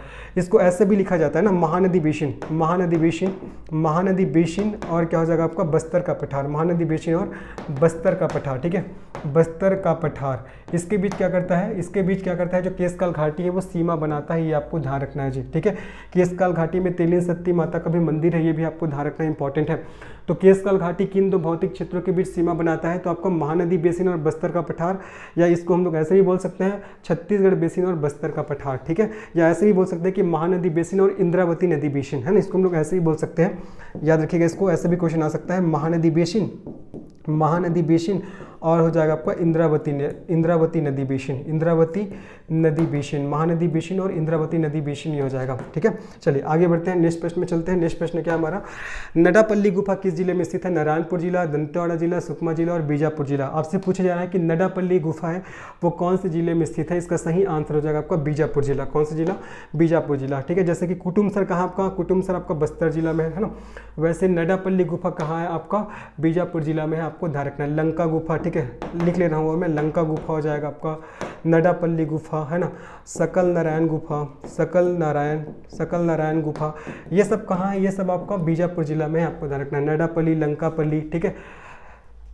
लंकापल्ली और सकल नारायण गुफा सब कहाँ है आपका बीजापुर जिला में, याद रखना है। चलो आगे बढ़ते हैं, नेक्स्ट प्रश्न में चलते हैं। छत्तीसगढ़ राज्य की जलवायु गर्म और आर्द्र होने का कारण क्या है, मकर रेखा से इसकी निकटता, भूमध्य रेखा से इसकी निकटता, दक्कन पठार से इसकी निकटता या कर्क रेखा से इसकी निकटता। छत्तीसगढ़ राज्य की जो जलवायु गर्म और आर्द्र होने का प्रमुख कारण इसलिए है क्योंकि कर्क रेखे, यहाँ से कर्क रेखा है वो होकर गुजरती है, ठीक है, तो कर्क रेखा से इसकी निकटता, इसका सही आंसर हो जाएगा। छत्तीसगढ़ के कितने जिले से कर्क रेखा होकर गुजरती है, अगर मैं 33 जिलों के आधार पर बताऊँ तो 4 जिलों से होकर कर्क रेखा होकर गुजरती है। पहला हो जाएगा मनेन्द्रगढ़, दूसरा हो जाएगा जब आपका कोरिया, तीसरा हो जाएगा आपका पहला मनेन्द्रगढ़, दूसरा कोरिया, उसके बाद तीसरा आपका सूरजपुर, है ना, और चौथा हो जाएगा आपका बलरामपुर। इन चारों जिलों से कर्क रेखा होकर गुजरता है, ठीक है। और छत्तीसगढ़ राज्य की जलवायु गर्म और आर्द्र होने का कारण यही है कर्क रेखा से इसकी निकटता। आगे बढ़ते हैं, नेक्स्ट प्रश्न क्या हमारा देखते हैं। नेक्स्ट प्रश्न है, निम्नलिखित में से कौन सी मिट्टी छत्तीसगढ़ में सबसे अधिक पाई जाती है? काली मिट्टी, लाल बलुआ मिट्टी, लाल पीली मिट्टी या लैटेराइट मिट्टी? इस क्वेश्चन का सही आंसर क्या होगा? कौन सी मिट्टी छत्तीसगढ़ में सबसे अधिक पाई जाती है? तो लाल पीली मिट्टी। लाल पीली मिट्टी को और किस नाम से जानते हैं? छत्तीसगढ़ में मटासी माटी, इसी को मटासी माटी के नाम से जाना जाता है, जो हमारे छत्तीसगढ़ के सर्वाधिक क्षेत्र में पाई जाती है। खासकर मैदानी क्षेत्र में लाल पीली मिट्टी पाई जाती है। लैटेराइट मिट्टी को छत्तीसगढ़ी में क्या बोलते हैं? भाठा मिट्टी। भाठा मिट्टी या इसी को आपका मुरुम मिट्टी के नाम से जानते हैं, जो कि आपका पठारी क्षेत्रों में पाया जाता है। लैटेराइट मिट्टी जैसे कि आपका मैन पाट हो गया है ना, ये सब। और इसके बाद आपका काली मिट्टी, काली मिट्टी को छत्तीसगढ़ी में कन्हार माटी, कन्हार माटी के नाम से जानते हैं इसको, है ना। काली मिट्टी को ही आपका भर्री मिट्टी के नाम से जानते हैं। काली मिट्टी को रेगुर मिट्टी के नाम से जानते हैं। काली मिट्टी को स्वतः जुताई वाली मिट्टी, किस नाम से जानते हैं इसको? स्वतः जुताई, स्वतः जुताई वाली मिट्टी। काली मिट्टी को स्वतः जुताई वाली मिट्टी के नाम से भी जाना जाता है। ये सब ध्यान रखना इंपॉर्टेंट है, ठीक है। सबसे उपजाऊ मिट्टी पूछेगा छत्तीसगढ़ का, तो आपको बताना है काली मिट्टी, लेकिन सबसे अधिक पाई जाने वाली मिट्टी लाल पीली मिट्टी, और इसी लाल पीली मिट्टी को मटासी माटी कहते हैं। एक और नाम याद रखना है, डोरसा मिट्टी, ठीक है जी, डोरसा मिट्टी। ये डोरसा मिट्टी क्या होता है याद रखना है, जो लाल पीली मिट्टी होता है, लाल पीली मिट्टी, लाल पीली मिट्टी जिसे हम लोग मटासी मिट्टी कहते हैं, है ना। और जो काली मिट्टी, लाल पीली मिट्टी और काली मिट्टी के मिश्रण को क्या बोला जाता है? डोरसा मिट्टी। या एक प्रकार से बोल सकते हैं, लाल पीली मिट्टी को छत्तीसगढ़ में मटासी बोलते हैं और काली मिट्टी को कन्हार बोलते हैं। तो मटासी और कन्हार मिट्टी के मिश्रण को डोरला मिट्टी के नाम से जाना जाता है, मतलब डोरसा मिट्टी के नाम से जाना जाता है। ये भी आपको अच्छे से याद रखना है, बहुत इंपॉर्टेंट है, ठीक है। क्वेश्चन पूछा जा सकता है। एक चीज़ और ध्यान रखो, लाल पीली मिट्टी, तो लाल पीली मिट्टी में जो लाल रंग होता है वो आपका फेरस ऑक्साइड, ठीक है, फेरस ऑक्साइड, फेरस ऑक्साइड के कारण होता है। और जो पीला रंग होता है, पीला रंग होता है आपका फेरिक ऑक्साइड, पीला रंग फेरिक ऑक्साइड के कारण होता है, ठीक है। और काला रंग, काली मिट्टी में जो काला रंग होता है वो कौन से कारण होता है, कौन से एलिमेंट के कारण होता है? तो फेरिक टाइटेनियम, क्या हो जाएगा? फेरिक टाइटेनियम, फेरिक टाइटेनियम के कारण होता है। ये सब चीज़ को अच्छे ध्यान रखना, सब क्वेश्चन पूछा गया है, ठीक है जी। आगे बढ़ते चलिए। एक क्वेश्चन आता है कि बागवानी फसल के लिए कौन सी मिट्टी महत्वपूर्ण होती है? तो बागवानी फसल के लिए लेटेराइट मिट्टी महत्वपूर्ण होती है, और लेटेराइट मिट्टी का निर्माण निक्षालन प्रक्रिया अर्थात लीचिंग प्रोसेस के द्वारा होता है। ये भी आपको याद रखना है। आगे बढ़ते हैं, नेक्स्ट प्रश्न क्या देखो, मिट्टी का पीला रंग, अभी मैंने जैसे बताया, लाल रंग फेरस ऑक्साइड के कारण होता है और पीला रंग फेरिक ऑक्साइड और काला रंग फेरिक टाइटेनियम। तो यहाँ पर क्या पूछा जा रहा है कि मिट्टी का पीला रंग किसके कारण होगा? आपका फेरिक ऑक्साइड, पीला रंग फेरिक ऑक्साइड। और जो फेरस ऑक्साइड के कारण मिट्टी का लाल रंग होता है और फेरिक टाइटेनियम के कारण मिट्टी का रंग काला होता है। ये आपको याद रखना है, ठीक है। आगे बढ़ते चले, नेक्स्ट प्रश्न में चलते हैं। नेक्स्ट प्रश्न क्या है, गंधेश्वर मंदिर किस नदी के तट पर स्थित है? खारून नदी, पैरी नदी, महानदी या अरपा नदी? बताना है गंधेश्वर मंदिर किस नदी के तट पर स्थित है। तो इसका सही आंसर हो जाएगा महानदी, जो कि आपका महासमुंद जिला में है। महानदी नदी के तट पर है गंधेश्वर मंदिर, याद रखिएगा, बहुत इंपॉर्टेंट है, ठीक है। चलो आगे बढ़ते हैं, नेक्स्ट प्रश्न में चलते हैं। हमारा नेक्स्ट प्रश्न क्या है हमारा, देखो, खुर्जा पहाड़ी किस नदी का उद्गम स्थान है? खुर्जा पहाड़ी, मांड, हसदेव, ईब, अहिरन, ठीक है। मांड नदी का उद्गम तो आपका मैन पाट से हुआ है, मैन पाट। हसदेव नदी का उद्गम तो आपका कैमूर पर्वत से हुआ है, ठीक है। ईब नदी का ही उद्गम कहाँ से हुआ है? आपका खुर्जा पहाड़ी से। कहाँ से हुआ है जी? आपका खुर्जा पहाड़ी से हुआ है, ये आपको ध्यान रखना है, ठीक है। ईब नदी का टोटल लंबाई कितना है? आपका 202 किलोमीटर, लेकिन छत्तीसगढ़ में देखा जाए तो कितना है? आपका 87 किलोमीटर है, ये आपको ध्यान रखना है। मांड नदी की लंबाई कितना है? 155 किलोमीटर, जिसमें मांड नदी में आपका सरभंजा वाटरफॉल भी है, आपको रखना है, सरभंजा वाटरफॉल, ठीक है। उसके बाद हसदेव नदी, इसकी लंबाई कितना है? 176 किलोमीटर है, ये आपको याद रखना है जी, ठीक है। तो खुर्जा पहाड़ी किस नदी का उद्गम स्थान है? तो आपका ईब नदी का, और ये कहाँ पड़ता है खुर्जा पहाड़ी? तो जसपुर जिला में। कहाँ पड़ता है जी? जसपुर जिला में, ये आपको याद रखना है। खुर्जा पहाड़ी कहाँ पड़ता है? जसपुर जिला में। चीज़ें क्लियर हो गई? आगे बढ़ते हैं, चलो, ये लंबाई सब याद रखना है ना। चलो आगे बढ़ते हैं नेक्स्ट प्रश्न में। इस राज्य में मनियारी निम्नलिखित में से किस नदी की सहायक नदी है? महानदी, अरपा, इंद्रावती, शिवनाथ। देखो, मनियारी नदी की बात करें, मनियारी नदी की कुल लंबाई कितना है? 134 किलोमीटर। मनियारी नदी की लंबाई कितना है? आपका 134 किलोमीटर है, ठीक है। और ये मनियारी नदी कौन सी नदी की सहायक नदी है? शिवनाथ नदी की, ठीक है। ये आपका शिवनाथ नदी की सहायक नदी है। एक चीज़ और ध्यान रखना, मनियारी नदी शिवनाथ नदी की सबसे लंबी सहायक नदी है। क्या है? सबसे लंबी या सबसे बड़ी बोल सकते हैं, सबसे लंबी सहायक नदी है, सबसे लंबी सहायक नदी है, ये आपको याद रखना है, ठीक है। मनियारी नदी, इसका सही आंसर क्या हो जाएगा? तो शिवनाथ हो जाएगा। और अगर आपसे क्वेश्चन पूछेगा शिवनाथ नदी किसकी सहायक नदी, तो शिवनाथ नदी महानदी की सहायक नदी है, ठीक है। शिवनाथ नदी महानदी की सहायक नदी है, महानदी की सहायक नदी है, ये आपको याद रखनी है जी, ठीक है। आगे बढ़ते हैं, चलिए नेक्स्ट प्रश्न में चलते हैं। प्रधानमंत्री सिंचाई योजना के अंतर्गत इस राज्य की कितनी सिंचाई योजना शामिल की गई है? 2, 3, 4 और 5। आप सभी को पता होगा प्रधानमंत्री सिंचाई योजना के अंतर्गत इस राज्य की आपका 3 सिंचाई योजना शामिल किया गया है। ठीक है, कितना आ जाएगा इसका सही आंसर आपका? Second option B 3।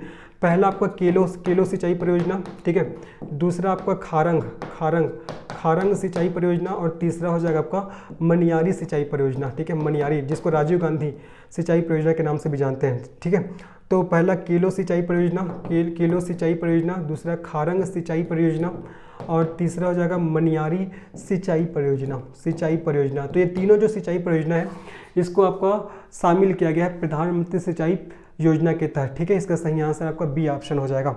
आगे बढ़ते हैं, नेक्स्ट प्रश्न में चलते हैं। नेक्स्ट प्रश्न क्या है हमारा? राजीव समोदा व्यपवर्तन किस जिले में स्थित है? बिलासपुर, रायपुर, दुर्ग और जांजगीर चांपा। बहुत इंपॉर्टेंट है। तो राजीव समोदा व्यपवर्तन ये आपका रायपुर जिले में है। ठीक है, रायपुर जिले में, जिसको आपका निजदा व्यपवर्तन के नाम से भी जानते हैं। निजदा व्यपवर्तन के नाम से भी जाना जाता है। समोदा निजदा, आप लोगों ने नाम सुना होगा, समोदा निजदा। ये कहाँ है? तो ये कहाँ है आपका? रायपुर में जी। कहाँ है आपका? रायपुर जिले में। कहाँ है? रायपुर जिले में। इस क्वेश्चन का सही आंसर क्या हो जाएगा आपका? सेकंड ऑप्शन बी हो जाएगा। ठीक है, चलो आगे बढ़ते हैं, नेक्स्ट प्रश्न में चलते हैं। नेक्स्ट प्रश्न क्या हमारा? छत्तीसगढ़ में शून्य ब्याज पर कृषि ऋण किसानों को किस वर्ष से दिया जा रहा है? बहुत इंपॉर्टेंट क्वेश्चन है। ऑप्शन है ए है 2013-14, बी 2012-13 और सी है 2011-12 और डी 2014-15। छत्तीसगढ़ में शून्य ब्याज पर कृषि ऋण किसानों को किस वर्ष से दिया जा रहा है? इसका सही आंसर हो जाएगा डी ऑप्शन 2014-15। ठीक है, तो 2014-15 से छत्तीसगढ़ में शून्य ब्याज पर, ठीक है, शून्य ब्याज पर क्या दिया जा रहा है? कृषि ऋण, है ना। शून्य ब्याज पर कृषि ऋण दिया जा रहा है, ये आपको अच्छे से याद रखना है जी। चलो आगे बढ़ते हैं, नेक्स्ट प्रश्न में चलते हैं। नेक्स्ट प्रश्न क्या? देखो, छत्तीसगढ़ राज्य में क्षेत्रफल की दृष्टि से सबसे बड़ा राष्ट्रीय उद्यान कौन सा है? ऑप्शन है कुटरू, कांगेर घाटी, कान्हा, इंद्रावती और संजय गांधी। ठीक है, जिसको गुरु घासीदास के नाम से भी जानते हैं। बताना है कि छत्तीसगढ़ राज्य में क्षेत्रफल की दृष्टि से सबसे बड़ा राष्ट्रीय उद्यान कौन सा है। आप सभी को पता है कि वर्तमान में हमारे छत्तीसगढ़ में 3 राष्ट्रीय उद्यान हैं। पहला तो आपका इंद्रावती, दूसरा आपका यही गुरु घासीदास और तीसरा कांगेर घाटी। जिसमें से आपका, चलो मैं लिख के बता दे रहा हूँ। सबसे पहले इंद्रावती राष्ट्रीय उद्यान, इंद्रावती नेशनल पार्क। दूसरा आपका गुरु घासीदास, इसका पहले नाम क्या था? संजय गांधी था इसका पहले नाम, है ना। और तीसरा हो जाएगा कांगेर घाटी। कांगेर घाटी बना कब है ध्यान रखना है। इंद्रावती बना है 1978 को, गुरु घासीदास बना है 1981 को, कांगेर घाटी बना है 1982 को। अगर मैं एरिया की बात करूं, एरिया का, तो इंद्रावती कितना है आपका? इंद्रावती का आपका 1258 वर्ग किलोमीटर है, 1258 वर्ग किलोमीटर। ठीक है, गुरु घासीदास का 1441 वर्ग किलोमीटर है, 1441 वर्ग किलोमीटर। और कांगेर घाटी का 200 वर्ग किलोमीटर। अब क्वेश्चन क्या पूछ रहा है? देखो, छत्तीसगढ़ राज्य में क्षेत्रफल की दृष्टि से सबसे बड़ा राष्ट्रीय उद्यान कौन सा है? तो उसका सही आंसर क्या हो जाएगा आपका? गुरु घासीदास, जिसका पूरा नाम क्या था आपका? संजय गांधी राष्ट्रीय उद्यान, इसका पूरा नाम था। ठीक है, बाकी इंद्रावती का 1258 वर्ग किलोमीटर है, गुरु घासीदास का 1441, कांगेर घाटी का 200। लेकिन सबसे पहले बना कौन? अगर ऐसा क्वेश्चन रहता तो इंद्रावती बना 1978 को, गुरु घासीदास 1981 को और कांगेर घाटी 1982 को। तो वर्तमान में हमारे छत्तीसगढ़ में 3 क्या आपका राष्ट्रीय उद्यान है, 3 नेशनल पार्क है, आपको याद रखना है। आगे बढ़ते हैं, नेक्स्ट क्वेश्चन क्या? देखो, किस जिले में कोयले का निक्षेप नहीं है? बस्तर, कोरबा, कोरिया और रायगढ़। सीधा सा समझ में आ रहा है। देखो, जो आपका जो कोयला होता है ना, कोयला कौन से क्रम के चट्टानों में पाया जाता है? गोंडवाना क्रम। ठीक है, गोंडवाना क्रम कोयला जो होता है ना, वो आपका गोंडवाना क्रम के चट्टानों में पाया जाता है जी। ठीक है, तो आपका कोरबा, कोरिया और रायगढ़, इन सभी क्षेत्रों में गोंडवाना क्रम, ठीक है, गोंडवाना क्रम का क्या पाया जाता है? सैल समूह पाया जाता है। गोंडवाना क्रम का सैल समूह पाया जाता है इन सभी जिलों में। जबकि बस्तर में आपका दक्कन ट्रैप, बस्तर में दक्कन ट्रैप क्या पाया जाता है? आपका सैल समूह पाया जाता है। और जो दक्कन ट्रैप जो सैल समूह है ना, सॉरी दक्कन ट्रैप बोलता हूँ जी, धारवाड़। बस्तर में आपका धारवाड़, याद रखना है, धारवाड़। बस्तर में आपका धारवाड़ सेल समूह पाया जाता है। और जो धारवाड़ सेल समूह है, ये आपका लौह अयस्क के लिए फेमस है। किसके लिए फेमस है? लौह अयस्क के लिए फेमस है, ये आपको ध्यान रखना है। ठीक है, तो किस जिले में कोयले का निक्षेप नहीं है? तो आपका इसमें बस्तर आ जाएगा। बाकी कोरबा, कोरिया और रायगढ़ में कोयले का निक्षेप है, क्योंकि यहाँ गोंडवाना सेल समूह पाया जाता है और गोंडवाना सेल समूह आपके कोयले के लिए फेमस है। जबकि आपका बस्तर में देखा जाए तो अधिकांशतः धारवाड़ सेल समूह पाया जाता है और धारवाड़ सेल समूह लौह अयस्क के लिए फेमस है। दक्कन ट्रैप तो आपका बॉक्साइट के लिए फेमस है, जो पाट प्रदेशों में पाया जाता है। ठीक है, आगे बढ़ते हैं। नेक्स्ट प्रश्न है, छत्तीसगढ़ राज्य में कुल कितने राष्ट्रीय राजमार्ग है? 18, 20, 22 और 25। जबरदस्त क्वेश्चन है। इस क्वेश्चन का सही आंसर हो जाएगा आपका सेकंड ऑप्शन 20, है ना। छत्तीसगढ़ राज्य में कुल आपका 20 राष्ट्रीय राजमार्ग है। अगर मैं टोटल राष्ट्रीय राजमार्ग की लंबाई की बात करूं, हमारे छत्तीसगढ़ में जो 20 राष्ट्रीय राजमार्ग है इसकी लंबाई कितना है आपका 3526 किलोमीटर। टोटल लंबाई कितना है इसकी 3526 किलोमीटर, जिसमें से सबसे लंबा राष्ट्रीय राजमार्ग है, सबसे लंबा राष्ट्रीय राजमार्ग कौन सा है, तो आपको बताना है नेशनल हाईवे नंबर 30, ये सबसे लंबा है, 636 किलोमीटर इसकी लंबाई है। ठीक है, सबसे छोटा याद रखना है, सबसे छोटा राष्ट्रीय राजमार्ग कौन सा है, तो आपको याद रखना है नेशनल हाईवे नंबर 163A। ठीक है, ये आपका है दंतेवाड़ा, गीदम से दंतेवाड़ा के बीच में, कितना किलोमीटर, 12 किलोमीटर। ये सब इंपॉर्टेंट है ना। तो छत्तीसगढ़ राज्य में कुल कितने राष्ट्रीय राजमार्ग है, 20 राष्ट्रीय राजमार्ग है। टोटल इनकी लंबाई 3526 किलोमीटर है। सबसे लंबा राष्ट्रीय राजमार्ग है NH30, 636 किलोमीटर। सबसे छोटा राष्ट्रीय राजमार्ग है NH 163A, 12 किलोमीटर। ठीक है, ये आपको याद रखना है जी। आगे बढ़ते हैं, नेक्स्ट प्रश्न में चलते हैं। हमारा नेक्स्ट प्रश्न क्या देखते हैं, छत्तीसगढ़ विधानसभा के प्रथम विधानसभा अध्यक्ष कौन थे, राजेंद्र प्रसाद शुक्ल, नंद कुमार साय, महेंद्र बहादुर सिंह और द्वारिका प्रसाद मिश्र। बताना है कि छत्तीसगढ़ विधानसभा के प्रथम विधानसभा अध्यक्ष कौन थे। इस क्वेश्चन का सही आंसर हो जाएगा आपका राजेंद्र प्रसाद शुक्ल। ठीक है, राजेंद्र प्रसाद शुक्ल। और वर्तमान में कौन है, वर्तमान में विधानसभा अध्यक्ष कौन है, तो वर्तमान में है आपका डॉक्टर रमन सिंह जी। ठीक है, डॉक्टर रमन सिंह, वर्तमान में डॉक्टर रमन सिंह जी है, ये भी आपको याद रखना है, इंपॉर्टेंट है। चलिए आगे बढ़ते हैं, नेक्स्ट प्रश्न में चलते हैं। नेक्स्ट प्रश्न हमारा क्या, देखो पाली के शिव मंदिर का मरम्मत करने वाले कलचुरी शासक कौन थे। देखो पाली के जो शिव मंदिर है इसका निर्माण किसने किया था, बाणवंशी शासक। पाली के शिव मंदिर का निर्माण बाणवंशी शासक किया था विक्रमादित्य जी ने। ठीक है, पाली के शिव मंदिर का निर्माण बाणवंशी शासक विक्रमादित्य ने किया था। ठीक है, और इसका जीर्णोद्धार किसके द्वारा किया गया, तो याद रखना है जाजल्य देव प्रथम। ठीक है, जाजल्य देव प्रथम के द्वारा इसका जीर्णोद्धार किया गया है। इसका सही आंसर हो जाएगा हमारा पहला ऑप्शन। बनाया किसने था, बाणवंशी शासक विक्रमादित्य ने पाली के शिव मंदिर को, लेकिन इसका जीर्णोद्धार किसने किया है, जाजल्य देव प्रथम ने। वही अगर आपसे पूछता है कि राजिम का राजीव लोचन, ठीक है, राजिम के राजीव लोचन मंदिर का जीर्णोद्धार किसने कराया था, तो आपका पृथ्वीदेव द्वितीय ने कराया था, पृथ्वीदेव द्वितीय है ना, द्वितीय ने। और अगर आपसे पूछता है कि खरौद के लखनेश्वर मंदिर का जीर्णोद्धार किसने कराया था, तो आपको बताना है आपका रत्नदेव तृतीय ने। ठीक है, रत्नदेव तृतीय। ये सब बहुत इंपॉर्टेंट है, कई बार पूछा गया है, CGPSC का भी एकदम फेवरेट क्वेश्चन है। तो पाली के शिव मंदिर का मरम्मत करने वाले कलचुरी शासक कौन थे, जाजल्य देव प्रथम, लेकिन निर्माण किसने कराया था, बाणवंशी शासक विक्रमादित्य। ये बहुत इंपॉर्टेंट है ना, प्रथम द्वितीय तृतीय सब इंपॉर्टेंट है, ये याद रखना है। जाजल्य देव प्रथम जिन्होंने किसका किया, पाली के शिव मंदिर का। राजिम के राजीव लोचन मंदिर का जीर्णोद्धार पृथ्वीदेव द्वितीय, और खरौद के लखनेश्वर मंदिर का जीर्णोद्धार रत्नदेव तृतीय। ये सब अच्छे से याद रखना है ना, प्रथम द्वितीय तृतीय, ये सब इंपॉर्टेंट है। निम्न में से कौन सी जोड़ी प्राचीनतम छत्तीसगढ़ के राजवंश और शासक सुमेलित है पूछा जा रहा है। देखो भौदत्त वर्मा, ये तो आपका नल वंश से थे, भौदत्त वर्मा नल वंश से थे, जबकि ऑप्शन में बोला जा रहा है सरबपुरी वंश, गलत है। महाशिवगुप्त बालार्जुन, ये पांडु वंश के, ये आपको बिल्कुल सही है। प्रसन्न मात्र, ये तो आपका सरबपुरी वंश के थे। कौन से वंश के थे, सरबपुरी वंश के थे, जबकि यहाँ पास नल लिखा हुआ है, तो ये आपको गलत हो जाएगा। जगतदेव भूषण, ये तो आपका छिंदक नागवंश के थे, तो ये भी आपका गलत हो जाएगा। इसमें सोम लिखा है, ये भी गलत, तो इसमें सही आपको बताना है। तो पांडु वंश से कौन थे, तो महाशिवगुप्त बालार्जुन। तो महाशिवगुप्त बालार्जुन का संबंध कौन से वंश है, तो आपको पांडु वंश से, इसको याद रखना है। ठीक है, इसका सही आंसर बी ऑप्शन हो जाएगा। आगे बढ़ते हैं, बाकी सब गलत है जी। भौदत्त वर्मन का संबंध तो आपका नल वंश से था, प्रसन्न मात्र का संबंध तो आपका सरबपुरी वंश से था, जगतदेव भूषण का संबंध तो आपका छिंदक नागवंश से था। तो ये तीनों गलत है, बाकी ये सही है कि महाशिवगुप्त बालार्जुन का संबंध पांडु वंश का था, पांडु वंश से थे। तो ये महाशिवगुप्त बालार्जुन पांडु वंश के महान प्रतापी शासक हुए, और इसी के काल को छत्तीसगढ़ में स्वर्ण काल के नाम से भी जाना जाता है। ठीक है, महाशिवगुप्त बालार्जुन ने जो आपका लखनेश्वर मंदिर है, लक्ष्मण मंदिर को कंप्लीट कराया था। इसका जो नींव रखा था उसकी माता वाष्टा देवी ने रखा था उसका नींव, लेकिन उसको कंप्लीट करवाया था किसने, महाशिवगुप्त बालार्जुन। और इसी महाशिवगुप्त बालार्जुन के समय चीनी यात्री हिंग सांग छत्तीसगढ़ आया था, और उन्होंने छत्तीसगढ़ को कियासलो कहा था। ये सब को आपको याद रखना है। इस राज्य में रतनपुर के कलचुरी वंश के निम्नलिखित में से किस शासक ने सकल कोषाधिपति की उपाधि धारण की। रतनपुर के कलचुरी वंश पूछा जा रहा है, कलचुरी वंश के किस शासक ने सकल कोषाधिपति की उपाधि धारण की थी। रत्नदेव प्रथम ने, पृथ्वीदेव प्रथम ने, रत्नदेव द्वितीय ने, या पृथ्वीदेव द्वितीय ने। इसका सही आंसर क्या होगा, किसने आपका सकल कोषाधिपति की उपाधि धारण किया, तो आपका पृथ्वीदेव प्रथम ने। किसने, पृथ्वीदेव प्रथम, कलचुरी शासक पृथ्वीदेव। पृथ्वीदेव प्रथम ने क्या किया था, सकल कोसलाधिपति, सकल कोसलाधिपति, सकल कोसलाधिपति की उपाधि इन्होंने धारण किया था। सकल कोसलाधिपति मतलब संपूर्ण कोसल का अधिपति, है ना। एक और ध्यान रखना, तीवरदेव, ठीक है, तीवरदेव, तीवरदेव जिसका संबंध पांडु वंश से था, तो तीवरदेव ने भी क्या किया था आपका, सकल कोसलाधिपति की उपाधि धारण किया था। सकल कोसलाधिपति, सकल कोसलाधिपति की उपाधि इन्होंने भी धारण किया था। किसने, तीवरदेव ने भी। तो दो नाम आपको ध्यान रखना है हमारे इतिहास में, दो जो शासक ने सकल कोसलाधिपति की उपाधि धारण किया, पृथ्वीदेव प्रथम ने और आपका तीवरदेव जी ने, ठीक है, ये आपको ध्यान रखना है। इसका सही आंसर आपका बी ऑप्शन हो जाएगा।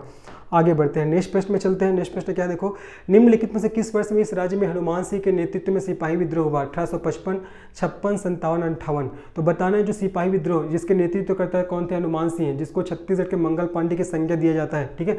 तो किस वर्ष में इस राज्य में हनुमान सिंह के नेतृत्व में सिपाही विद्रोह हुआ, तो इसका सही आंसर हो जाएगा आपका डी, 1858 में, ठीक है। इसका सही आंसर क्या हो जाएगा, 1858 में, जो हनुमान सिंह ने आपका सिडवेल की हत्या कर दिया था, ठीक है। अंग्रेज के जो मेजर थे उसकी जिसका नाम था सिडवेल की हत्या कर दिया था, किसने, हनुमान सिंह ने। तो किस वर्ष में इस राज्य में हनुमान सिंह के नेतृत्व में सिपाही विद्रोह हुआ, तो 1858, ये आपको अच्छे से याद रखना है जी, ठीक है। चलो अब कुछ क्वेश्चन और है। भुंजिया अनुसूचित जनजाति का लाल बंगला क्या है, CGPSC 3-4 बार इस क्वेश्चन को पूछा है। भुंजिया अनुसूचित जनजाति का लाल बंगला क्या है, तो उसके भुंजिया जनजाति के जो रसोई घर होता है ना, रसोई घर, भुंजिया जनजाति के जो आपका रसोई घर को किस नाम से जाना जाता है, लाल बंगला के नाम से जाना जाता है, ये आपको याद रखना है। सीधा सा क्वेश्चन है, याद रखिएगा, भुंजिया जनजाति। आगे बढ़ते हैं, माड़िया जनजाति द्वारा वेंडुकर्मा शब्द का उपयोग किसके लिए होता है, वेंडुकर्मा। तो माड़िया जनजाति के लोग अपने मकान के लिए, किसके लिए, अपने मकान के लिए, ठीक है जी। माड़िया जनजाति के लोग अपने मकान के लिए कौन से शब्द का प्रयोग करते हैं, वेंडुकर्मा शब्द का प्रयोग करते हैं। और आप सभी को पता होगा जो माड़िया जनजाति है ये आपका प्रमुख रूप से बस्तर अंचल में निवास करती है, ये आपको याद रखना है, ठीक है। चलो इसका सही आंसर मकान हो जाएगा। तो माड़िया जनजाति द्वारा वेंडुकर्मा शब्द का प्रयोग किसके लिए होता है, तो मकान के लिए होता है। आगे बढ़ते हैं, चलो जी। किस जनजाति में युवागृह को घोटुल कहा जाता है, तो भतरा, मुड़िया, पहाड़ी कोरवा, बिरहोर। अच्छा क्वेश्चन है, किस जनजाति में युवागृह को घोटुल बोलते हैं, तो देखो मुड़िया जनजाति, मुड़िया जनजाति में जो युवागृह को घोटुल कहते हैं ना, अब इसको गोटुल कहते हैं, गोटुल, ऐसा गोटुल याद रखना। मुड़िया जनजाति में युवागृह को गोटुल कहा जाता है, ठीक है, याद रखिएगा। वही उराव जनजाति के युवागृह को क्या बोलते हैं, धूमकुरिया, क्या बोलते हैं जी, धूमकुरिया। उराव जनजाति में धूमकुरिया बोलते हैं, याद रखना है। बिरहोर में क्या बोला जाता है आपको, गितियोना बोलते हैं, क्या बोलते हैं, गितियोना बोला जाता है उसके युवागृह को। परिजा जनजाति के युवागृह को क्या बोलते हैं, धागा बक्सर, क्या बोलते हैं, धागा बक्सर। ये सबको अच्छे से याद रखना है। युवागृह क्या होता है, युवागृह वह गृह स्थल होता है जहाँ जनजाति युवक और युवतियाँ अपने समाज, धर्म और संस्कृति से संबंधित ज्ञान अर्जित करते हैं। एक युवागृह एक गृह होता है, ये युवागृह हो गया, इसी का नाम चलो मैं युवागृह देता हूँ, ये युवागृह। तो युवागृह एक गृह स्थल होता है जहाँ जनजाति युवक और युवतियाँ अपने समाज, धर्म, संस्कृति से संबंधित ज्ञान अर्जित करते हैं। तो किस जनजाति में युवागृह को गोटुल कहते हैं, तो मुड़िया जनजाति। और इस मुड़िया जनजाति में जो पुरुष लोग भाग लेते हैं उसको चेलिक बोलते हैं। पुरुषों के आपका मुखिया को सिरेदार बोला जाता है। महिला लोग जो भाग लेते हैं उसको मुटियारिन बोलते हैं। और महिलाओं के मुखिया को बेलोसा कहा जाता है। सब इंपॉर्टेंट है, सब चीज़ बताना वो सब इंपॉर्टेंट है, ठीक है। आगे बढ़ते हैं, चलो नेक्स्ट क्वेश्चन में चलते हैं। नेक्स्ट क्वेश्चन क्या हमारा, निम्नलिखित में से कौन छत्तीसगढ़ लोक रंगमंच नाचा के भीष्म पितामह माने जाते हैं, रामचंद्र देशमुख, महासिंह चंद्राकर, केदार यादव और दुलार सिंह मंदराजी। देखो किसे हमारे छत्तीसगढ़ में नाचा के भीष्म पितामह के नाम से जाना जाता है, तो दुलार सिंह मंदराजी को। दुलार सिंह मंदराजी ने 1928 में रवेली नाचा पार्टी का गठन किया था राजनांदगांव में, ठीक है। रवेली नाचा पार्टी, इन्होंने रवेली नाचा पार्टी का गठन किया था 1928 में, इसलिए इन्हें दुलार सिंह मंदराजी जी को छत्तीसगढ़ में नाचा के भीष्म पितामह के नाम से जाना जाता है, ठीक है। उसके बाद कुछ और याद रखना है, जो आपका दाऊ रामचंद्र देशमुख ने आपका छत्तीसगढ़ देहाती कला मंच नाचा पार्टी का गठन किया था, ठीक है। और चंदैनी गोंदा नाचा पार्टी का गठन किया था, किसने किया था, दाऊ रामचंद्र देशमुख जी ने, ठीक है। महासिंह चंद्राकर ने कौन से नाचा पार्टी का गठन किया था, सोनहा अभियान, किसका किया था, सोनहा अभियान। ये सब इंपॉर्टेंट है, कुछ भी क्वेश्चन आ सकता है कि आपका सोनहा अभियान नामक नाचा पार्टी का गठन किसके द्वारा किया गया था, तो दाऊ महासिंह चंद्राकर। रवेली नाचा पार्टी तो दुलार सिंह मंदराजी। छत्तीसगढ़ देहाती कला मंच और चंदनी गुंदा नाचा पार्टी तो आपका रामचंद्र देशमुख। चलो साथ ही साथ याद कर लो चिन्हारी नाचा पार्टी, चिन्हारी नाचा पार्टी तो इसका हो जाएगा ममता चंद्राकर। क्या हो जाएगा? ममता चंद्राकर। ये भी आपको अच्छे से याद रखना है जी। ठीक है, चलो आगे बढ़ते। इस क्वेश्चन का सही आंसर डी हो जाएगा। तो किसे हमारे छत्तीसगढ़ में नाचा के विश्व पितामह के नाम से जाना जाता है? तो दाऊ दुलार सिंह मंदरा जी को। उन्होंने 1928 में रवेली नाचा पार्टी का गठन किया था। साथ ही साथ हबीब तनवीर, जिसको रंगकर्मी के नाम से जानते हैं, उन्होंने हिंदुस्तान थिएटर और नया थिएटर नामक संस्था का गठन किया था। ये भी आपको याद रखना है। बाकी सब चीज़ें इंपॉर्टेंट है जितना पढ़ा रहा हूँ। आगे बढ़ते हैं। इस राज्य का मंगरोहन गीत किस प्रकार का गीत है? देखो जो मंगरोहन गीत होता है ना, उसको विवाह के अवसर पर गाया जाता है। किस अवसर पर? विवाह के अवसर पर। मंगरोहन गीत को विवाह के अवसर पर गाया जाता है। एक प्रकार से देखा जाए तो इसको क्या बोलेंगे हम लोग? संस्कार। विवाह संस्कार के समय मंगरोहन गीत तो गाया जाता है, तो ये क्या है आपका? संस्कार गीत है एक प्रकार से। इसका सही आंसर क्या हो जाएगा आपका? ए हो जाएगा। तो विवाह संस्कार के समय में इस राज्य में मंगरोहन गीत को गाया जाता है। ये आपको याद रखना है। किस समय? आपका विवाह संस्कार के समय में गाया जाता है। विवाह संस्कार के समय आपका तेल चढ़ी गीत होता है, मायन गीत होता है, बारात गीत होता है, परघौनी गीत होता है, विदाई गीत होता है। ये सबको भी आपको ध्यान रखना है जी। ठीक है, चलो आगे बढ़ते हैं। ये सब चीज़ को मैंने ना जब मैं वो पढ़ाया हूँ, लोक कला संस्कृति पढ़ाया हूँ। देखना छत्तीसगढ़ का लोक कला संस्कृति मैंने पूरा पढ़ाया हुआ है, यूट्यूब चैनल में अपलोडेड है, प्लेलिस्ट में जाके देखिएगा। सब में मैंने ये सब छत्तीसगढ़ के जनजाति, उसके लोक कला संस्कृति के बारे में मैंने अच्छे से डील किया हुआ है। तो अगर आपने नहीं पढ़ा एक बार भी तो जाके देखिएगा, बहुत अच्छे से समझ में आएगा। और क्वेश्चन अगर वहाँ से पूछेगा तो छूटेगा भी नहीं। ठीक है, अच्छे से पढ़ाया हुआ है। इस क्वेश्चन का सही आंसर क्या होगा? देखो इस राज्य का मंगरोहन गीत किस प्रकार का गीत है? तो संस्कार गीत है। विवाह संस्कार के समय में इसको गाया जाता है। आगे बढ़ते हैं। चलो नेक्स्ट प्रश्न में क्या चलते हैं। अब देखो छत्तीसगढ़ के करंट अफेयर के कुछ क्वेश्चन है, फिर आज का जो हमारा सेशन खत्म हो जाएगा। प्रथम राष्ट्रीय आदिवासी नृत्य महोत्सव कब से कब तक आयोजित किया गया था? 28 से 30 अक्टूबर 2019, 28 से 30 अक्टूबर 2020, 27 से 29 दिसंबर 2019 या 28 से 30 अक्टूबर 2021? इस क्वेश्चन का सही आंसर क्या होगा? 27 से 29 दिसंबर 2019 को प्रथम राष्ट्रीय आदिवासी नृत्य महोत्सव इसका आयोजन किया गया था हमारे छत्तीसगढ़ में, है ना। याद रखिएगा कब? 27 से 29 दिसंबर 2019 याद रखना है। आगे बढ़ते हैं, नेक्स्ट प्रश्न में चलते हैं। छत्तीसगढ़ युवा मितान परिवहन योजना की शुरुआत कब हुई? जबरदस्त क्वेश्चन, आपका योजनाओं से क्वेश्चन आता ही है। ऑप्शन ए है 7 अप्रैल 2023, बी है 7 मई 2023, सी है 7 सितंबर 2023 और डी है 7 अक्टूबर 2023।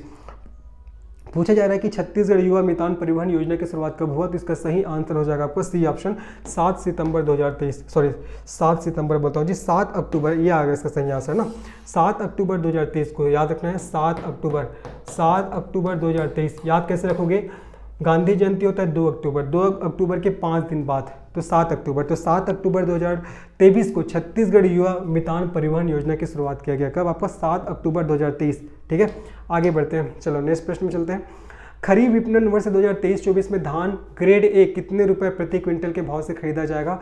2203 रुपये प्रति क्विंटल, 2150 रुपये प्रति क्विंटल, 2250 रुपये प्रति क्विंटल या 2500 रुपये प्रति क्विंटल? बताना है कि खरीफ विपणन वर्ष 2023-24 में धान ग्रेड ए कितने रुपए प्रति क्विंटल के भाव से खरीदा जाएगा? इसका सही आंसर हो जाएगा आपका 2203 रुपये प्रति क्विंटल। इसका सही आंसर क्या होगा आपका? 2203 रुपये प्रति क्विंटल। ये आपको ध्यान रखना इंपॉर्टेंट है।